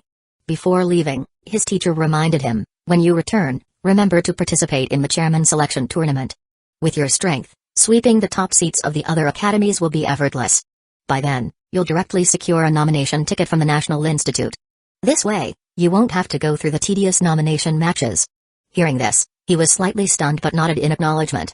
He had never worried about his nomination votes. The next day, Lu Jun traveled alone to Demon City by plane. There was no choice. Most of the people he knew were busy and had no time to accompany him. Demon City was one of the 3 great super cities of China, alongside the imperial capital and Magic City, located within the Guangdong province. Upon landing, Lu Jun's first destination was the Canton Tower. He hadn't expected that beneath this landmark, there were several vast laboratories occupying a large area. A bald young man had been waiting at the entrance for quite some time. Seeing Lu Jun, as if already aware of his arrival, he led the way with a troubled expression. Before long, the two entered a spacious, silver-white, minimalist laboratory, where they met Feng Zulong. He was a middle-aged man dressed in a white coat with a friendly disposition. The young man, who looked like a research assistant, said, "Boss, I've brought him." The man in the white coat turned around with a broad smile. "You must be Lu Jun? The disciple of Pearl Academy's principal? How's the spell mark I cast on you?" "Of course, it's been a great help." Lu Jun didn't dare to be disrespectful and responded with a few polite remarks. Despite Mo Fan's casual, brotherly interactions with Feng Zulong in the original work, the latter held an impressive status, head of the Demon City Towers, a laboratory and a super mage, undeniably a formidable figure. Yet, it was baffling how such a talent, after pioneering fusion magic, was killed by the Asian Parliament Speaker Sulu at the Asian Magic Association headquarters in Dubai. What was even more shocking was that no one from China dared to speak out. In the end, only Mo Fan stood up, transforming into the Demon King to seek justice. Feng Zulong was undoubtedly one of the most regrettable characters in the original story, an Einstein-like figure whose prime years in research were abruptly cut short. His life ended with a tragic full stop. If he had survived, he might have advanced the entire magical society by an entire era. Lu Jun's heart burned with determination. He had to protect Feng Zulong. He planned to recruit him before he officially announced his findings in Dubai, integrating him into his private company as a personal magic researcher. He wanted Feng Zulong to contribute to his strength development alongside Professor Yuan. Lu Jun had long planned to dig into the imperial capital's talent pool and pull the entire water element research team over to work for him. However, with his current reputation, he was clearly unqualified. At the very least, he needed to win the National Institute tournament before he had the authority to negotiate. Additionally, financial resources had to be sufficient. At present, he had no industry capable of sustaining these researchers. Hunting demons followed a plundering economic model, which couldn't generate a steady, lasting income. Not to mention, high-level soul seeds alone cost at least several hundred million, with larger ones reaching billions. Resources for super magic were even more expensive. Without a major capital source, sustaining both his and his sister's cultivation would be impossible. Fortunately, he knew several opportunities from the original story to establish industries. The upcoming National Institute tournament was a golden chance. Combined with the increasingly booming internet economy in recent years, gaining fame and traffic would make monetization much easier. But this still isn't enough. Virtual economies are unreliable. What's truly needed is a tangible magical industry such as the ore veins of Stone City. Lu Jun murmured to himself. Once he accumulated enough wealth, he would employ a dozen magic laboratories, launching various projects to monitor every minuscule improvement in his body, pursuing transcendence, pursuing immortality. Fighting alone and growing recklessly like Mofan had long become outdated. Of course, if nothing went wrong, once he established a company and faction, fusion magic would undoubtedly be its flagship product. He knew Feng Zulong was a man of noble ideals, likely inclined to release it for free to the public. However, if the project succeeded and Lu Jun had contributed significantly, Feng Zulong might feel indebted. The key factors were two things: the corpse of the assassin temple's humble artisan and the four-colored demons of the sea monster empire. Coupled with financial support and some persuasive reasoning, Lu Jun was confident he could sway Feng Zulong. At this moment, Feng Zulong was unaware that the young man he had just met was already scheming to lure and recruit him. However, he suddenly felt a chill down his spine, scratching his head in confusion before waving his hand with a laugh. No need to be so formal, just call me Old Feng. Then, Feng Zulong cut straight to the point, eagerly saying, I heard you obtained that demon relic. Is it really related to the legendary vampires? Let me take a look. I guarantee I can refine a cursed substance that will satisfy you. As a researcher, he had an innate curiosity about strange and mysterious artifacts. Moreover, the dark curse element was precisely his area of expertise. Lu Jun understood Old Feng's temperament, so he generously handed over a mass of blood essence, glowing like a scorching sun, along with several demon relics from his personal dimensional space. He wasn't worried about them being stolen. He even gave a solemn warning: demon relics are ominous, they can corrode the mind. When conducting experiments, you must have a high-level psychic mage reinforcing your mental shield at all times. Also, remember to perform self-awareness checks periodically. Hearing this, Feng Zulong's expression turned serious. With his level of research expertise, and after the incident involving Jinlin harming students, he had gained partial access to classified information on the subject. You should wait here for a while. If all goes well, it will take a few days, if not, 2 to 3 months. The fusion of demon and vampire curses has never been attempted before. After speaking, Feng Zulong hurriedly left and dove headfirst into his experiments. Lu Jun shook his head. He had already given all necessary warnings. As long as the experiments weren't conducted in an extremely negative emotional state, there should be no major issues. He wasn't worried about the weight either. He had plenty of things to work on, especially his space and summoning elements, both still at the first level of the intermediate stage. It was best to max them out before the National Institute tournament. As for the latter, he had already contracted the Night Thunder Dream Beast, a powerful combatant. With the addition of 4th-level borrowed power, he had entered the ranks of aces, though the limited star constellation energy was a drawback. Thus, Lu Jun remained in the Demon City Tower for secluded training.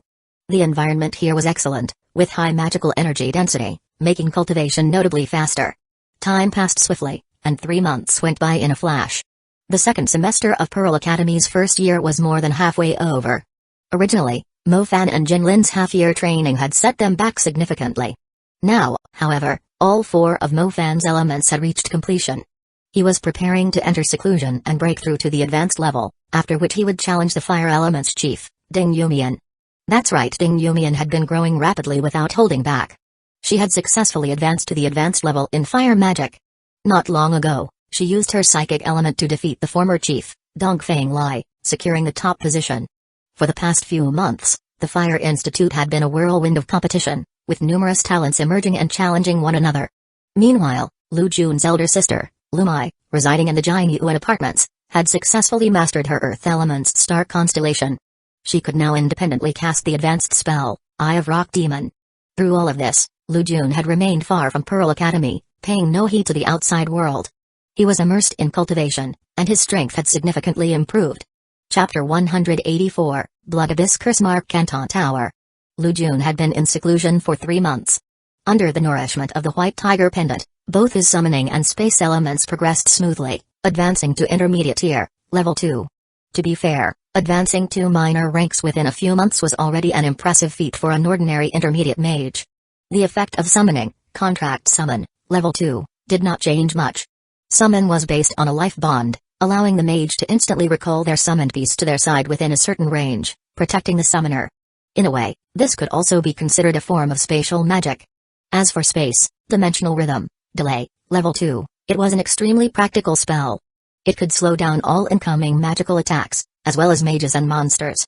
If one's spiritual realm was powerful enough, it could even achieve the effect of time stasis. This spell could be used all the way up to the super level. As these two spirit-linked elements improved, Lu Jun felt the bottleneck of the fourth realm loosening. Unfortunately, he still hadn't broken through. This threshold was like a dam, firmly blocking the flood of his spiritual power. However, suppression was not always the best approach. As his spiritual energy continued to accumulate, brewing like an impending tide, it was only a matter of time before he would break through the dam in one explosive surge, potentially pushing him directly to the peak of the fourth realm. A moment later, Lu Jun exited seclusion feeling refreshed. His overall strength had improved horizontally, and his techniques had become more diverse. However, if he wanted a significant boost in combat power, he needed a method to unify all his abilities. He placed his hopes on the demonic relic. Right now, he had received a notification from Feng Zulong that the supreme curse material had been successfully created. Without delay, he rushed to the laboratory. Inside a room enclosed by silver-white tempered glass, Lu Jun saw a cabinet holding up a dark red relic-like orb, suspended in midair like a blood-red sun. As he approached, his mind wavered, and his blood involuntarily boiled. Beside him, Feng Zulong introduced it proudly, the curse material, Blood Abyss. It perfectly retains the abilities of both demons and vampires. Its sole effect is ascension. By burning the magical energy within the star river and nebula of the spiritual world, one can enter the ascension state, merging multiple elements into one and increasing combat power several times over. At the same time, it grants a demonic physique, equivalent to the terrifying regenerative ability of vampires. Physical strength also improves, incorporating a portion of bloodline abilities. The downside is that the activation process consumes an enormous amount of magical energy, each breath roughly depletes an entire nebula. Hearing this, Lu Jun's eyes gleamed. It's here. A form of demonization with a much smaller price. Instead of consuming soul power, it used magical energy, making the backlash nearly non-existent. However, the combat boost was only a few times at best, far from the terrifying strength of high-tier demonization, which could battle a supreme monarch. At best, it might barely allow him to fight a great monarch-level foe. Considering that one breath was roughly 6 seconds, with his current cultivation, he could sustain it for about a minute, hardly enough to kill a monarch-tier enemy. Still, this is great. If I unleash my trump card, I can completely dominate the commander tier. That's already beyond my expectations. Lu Jun nodded in satisfaction. This ability was mainly a conventional power-up, it required no real sacrifice and could be activated at will. Moreover, the regenerative abilities of commander-tier vampires compensated for his biggest weakness. Additionally, Blood Abyss had high growth potential. By absorbing vast amounts of vampire essence, it could evolve and be used all the way up to the super level. If it reached the level of a marquee vampire, its combat strength would be unquestionable. This feels like the curse possession spell. It automatically grants the physique of a same-tier monster, though the cost is a bit higher. He rubbed his chin, then patted Feng Zulong on the shoulder with a smile. Old Feng, you're impressive. This is exactly what I wanted. After months of working together, their relationship had grown closer, making their interactions more casual. Feng Zulong grinned, then excitedly added, this is nothing. The real discovery is that I've found a phenomenon where multiple types of magical energy can coexist. This is the prerequisite for fusion magic. Fusion magic? Although Lu Jun was aware of this concept, he still feigned surprise. Exactly. You have to understand, no matter how many elements a mage possesses, they can only use one element at a time. The elements do not merge at best, they can form simple combinations, like wind enhancing fire or water raiding ice. Feng Zulong explained, then paused before continuing. Moreover, once you deplete the magical energy in one nebula, even though you have other elemental nebula, you cannot transfer magical energy between them. Fusion magic solves both of these problems. Hearing this, Lu Jun nodded. The reason mages struggled to fight monsters one-on-one was that their magic was too rigid and textbook-like in its usage. Curious, he asked, then doesn't my ability already count as fusion magic? Not even close. What you have is mere mixture and coexistence, similar to multi-attribute effects like ice water or shadow thunder. True fusion magic is a fundamental fusion. Do you believe in things like burning water, boiling wind, or howling lightning? Feng Zulong scoffed. Then, his eyes burned with enthusiasm as he looked at Lu Jun. Your curse material is incredibly special. It achieves the intertwining of multiple elements and is the perfect experimental model for fusion magic. You'll have to take on a bigger role in future experiments. Consider this my way of enhancing you for free. Hearing this, Lu Jun felt a chill. This guy was starting to sound just like Professor Yuan. Both were obsessed with his body. Was this a common trait among grand mages and researchers? Lu Jun didn't mind. If he wanted to win over these two mages, sacrificing a little dignity was worth it. Feng Zulong reminded him, one more thing. Refining Blood Abyss is a once-in-a-lifetime opportunity. Use this chance to absorb the veins of the Star River, which will greatly increase your chances of breaking through. Got it. That was my plan. Lu Jun carefully placed the blood red orb into a box, then solemnly said, thanks for this. No worries. Feng Zulong waved his hand dismissively. I should be thanking you. You've given me hope for fusion magic. Once I make progress, I'll need your help with the experiments. No problem. Lu Jun agreed immediately, then hurried off to resume his seclusion. He took a flight back to Magic City. As soon as he arrived at Pearl Academy, he submitted a request to withdraw his Star River magic tool, a benefit exclusive to top students. At this point, Lu Jun was in the second semester of his sophomore year. He had unknowingly held the top student position for a year, accumulating enough benefits for 3 months of access. Next, he spent 100 million to purchase a veins of the Star River. Now, everything was in place. Returning to Magic City after 3 months, Lu Jun also heard about various events that had occurred at the academy in his absence. Mo Fan was in seclusion, attempting to break into the advanced level. His sister, Lu Mai, had reached the point of unleashing advanced level rock magic. Equipped with 2 high-tier earth magic artifacts, her offense and defense were unmatched, instantly propelling her to the status of an ace. She was now preparing to take on high-difficulty missions alongside her close friend, Lang King, to earn some money. Seeing everyone working hard to improve themselves, Lu Jun also began training with his 3 key resources, the Star River Magic Tool, Veins of the Star River, and Blood Abyss, striving to break into the advanced curse element. Inside Golden Source Apartments, he sat cross-legged on the sofa, wearing a smooth jade bracelet on his wrist. It continuously emitted a vast and nourishing energy, far surpassing even the white tiger pendant. In his hands, he held a brilliant diamond in one and a dark red orb in the other. Chapter 185, Curse High Tier. Among the 3 treasures, Lu Jun first focused his mind on the white tiger pendant, channeling 19 servant souls, 1 warlord soul, and a single commander-level remnant soul into the dark green nebula within his spiritual world. Buzz. Buzz. Buzz. The curse system nebula rapidly expanded, and the 42 unenhanced stars within it began advancing, each growing significantly in size. The sheer potency of a commander-level soul must be mentioned. Even as a remnant soul, it held immense value, capable of strengthening summoned creatures. 20 stars were instantly fortified. Curse system advanced to mid-tier level 4. Without hesitation, Lu Jun skillfully harnessed this newfound power to strike fiercely at the barrier of the high tier. Simultaneously, the Star River vein and the curse material merged into a surging torrent of energy. Like relentless waves, they pounded against the barrier, making the nebula's outer membrane increasingly fragile. Truth be told, his foundation in the cursed system wasn't as solid as his water system. He had fewer opportunities and encounters in this domain. Yet, with such comprehensive preparations, success was inevitable. In the outside world, Lu Jun's aura surged dramatically. A sinister black-red energy spread in all directions, covering a radius of several meters. Behind him, a fearsome demonic silhouette loomed, exuding despair and ominous energy. Just as Lu Jun believed his curse system would advance smoothly, an unexpected occurrence took place.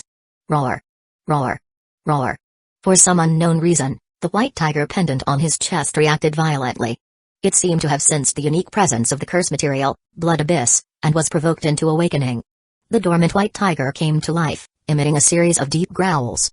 Its grayish-white glow pulsed radiantly as its energy soared. It appeared to be on the verge of evolving from a Star Nebula artifact to a Star River artifact. Unfortunately, it lacked sufficient energy. Exhaustion set in, causing it to falter and revert to its original state. However, within its inner space, the blood lake trembled, releasing a surge of murderous blood energy that merged into the Blood Abyss curse material. Sizzle. Dark red light engulfed Lu Jun, and under the influence of the white tiger pendant, the sinister shadow behind him became streaked with platinum patterns. What was once purely eerie and despair-inducing now bore an air of nobility and supremacy. It was as if he had transitioned from a malevolent god to a righteous deity of slaughter. Gradually, the two forces merged. Lu Jun kept his eyes shut, sensing the anomaly but not attempting to resist it. He remained focused on his breakthrough to the high tier, merely finding the white tiger pendant's reaction odd. It had remained dormant for so long, so why was it responding now, just as his curse system reached high tier? Boom. Lu Jun's mental world quaked violently, nearly manifesting the disturbance into reality. A deep rumbling echoed. The dark green nebula suddenly burst through its membrane. 49 stars, brimming with magical energy, surged forth like a flood. A vast, winding dark green star river coiled through the void of his spiritual domain. Nebula had transformed into Star River. Yet, this was not the end. A continuous influx of black-red energy from the void tainted the dark green Star River. In the blink of an eye, the entire river turned black-red, its power surging to a terrifying extent. At the same time, his water system Star River seemed to be affected, resonating in response. A breathtaking scene unfolded in his spiritual world. A brilliant blue dragon and a black-red dragon coiled together in a double helix formation. Each dragon bore a pearl atop its head, one a sky blue water avoidance pearl, the other a dark red blood abyss. Buzz. Buzz. Buzz. In the outside world, the dark green curse patterns on Lu Jun's wrist became contaminated. Under the powerful assimilation of the blood abyss, they grew more refined and intricate, spreading across his entire body. Their effects significantly enhanced.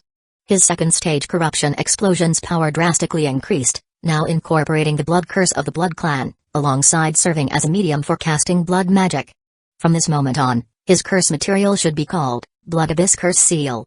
Lu Jun's skin turned pale, and black-red sacrificial patterns covered his entire body. He radiated both sinister and noble energy, his aura surging. In the next instant, his eyes snapped open as he stood up. His spiritual force had undergone a fundamental transformation. A vast tide of soul energy surged outward, glowing silver, almost manifesting into physical form. His spiritual force, which had been stuck for a long time, used the curse system breakthrough as a catalyst to shatter its limits, instantly reaching the peak of the fourth realm equivalent to the power of soul seeds. Lu Jun's strength had skyrocketed. His curse system had now become his trump card. With both water and curse systems at his disposal, he was confident he could suppress Aizen-2's team members of the same tier. Of course, he still had a long wait to go before winning the National Battle Championship. The main members of those national powerhouse teams all possessed at least 3 high-tier elements plus a soul seed, with some even reaching high-tier level 2. Most of them had finishing moves at the peak of the high tier. Lu Jun didn't dwell on this for long. Instead, he quickly examined the white tiger pendant, which had experienced the strange mutation earlier. Soon, he received an answer. His face showed surprise and joy. It turned out that the pendant hadn't reacted to his metal system advancing to the high tier, nor had it stirred during his first entry into the high tier. Rather, the cursed system itself fell under the white tiger's domain. Upon reaching high tier, demon punishment, level, it triggered a reaction, even purifying his curse material, blood abyss, to a new level. The white tiger, ruler of the mountains, embodies the golden aura of the western heavens and possesses the ability to commune with the netherworld, enslaving souls into vengeful ghosts. Lu Jun muttered to himself, recalling the well-known phrase becoming a vengeful ghost for the tiger. Almost all tiger-related deities had this ability, and among them, Yule was even a guardian deity of the underworld.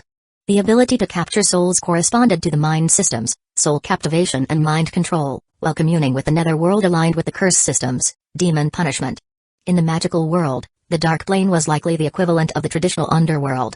After all, among the 4 Dark Kings, one even held the underworld throne.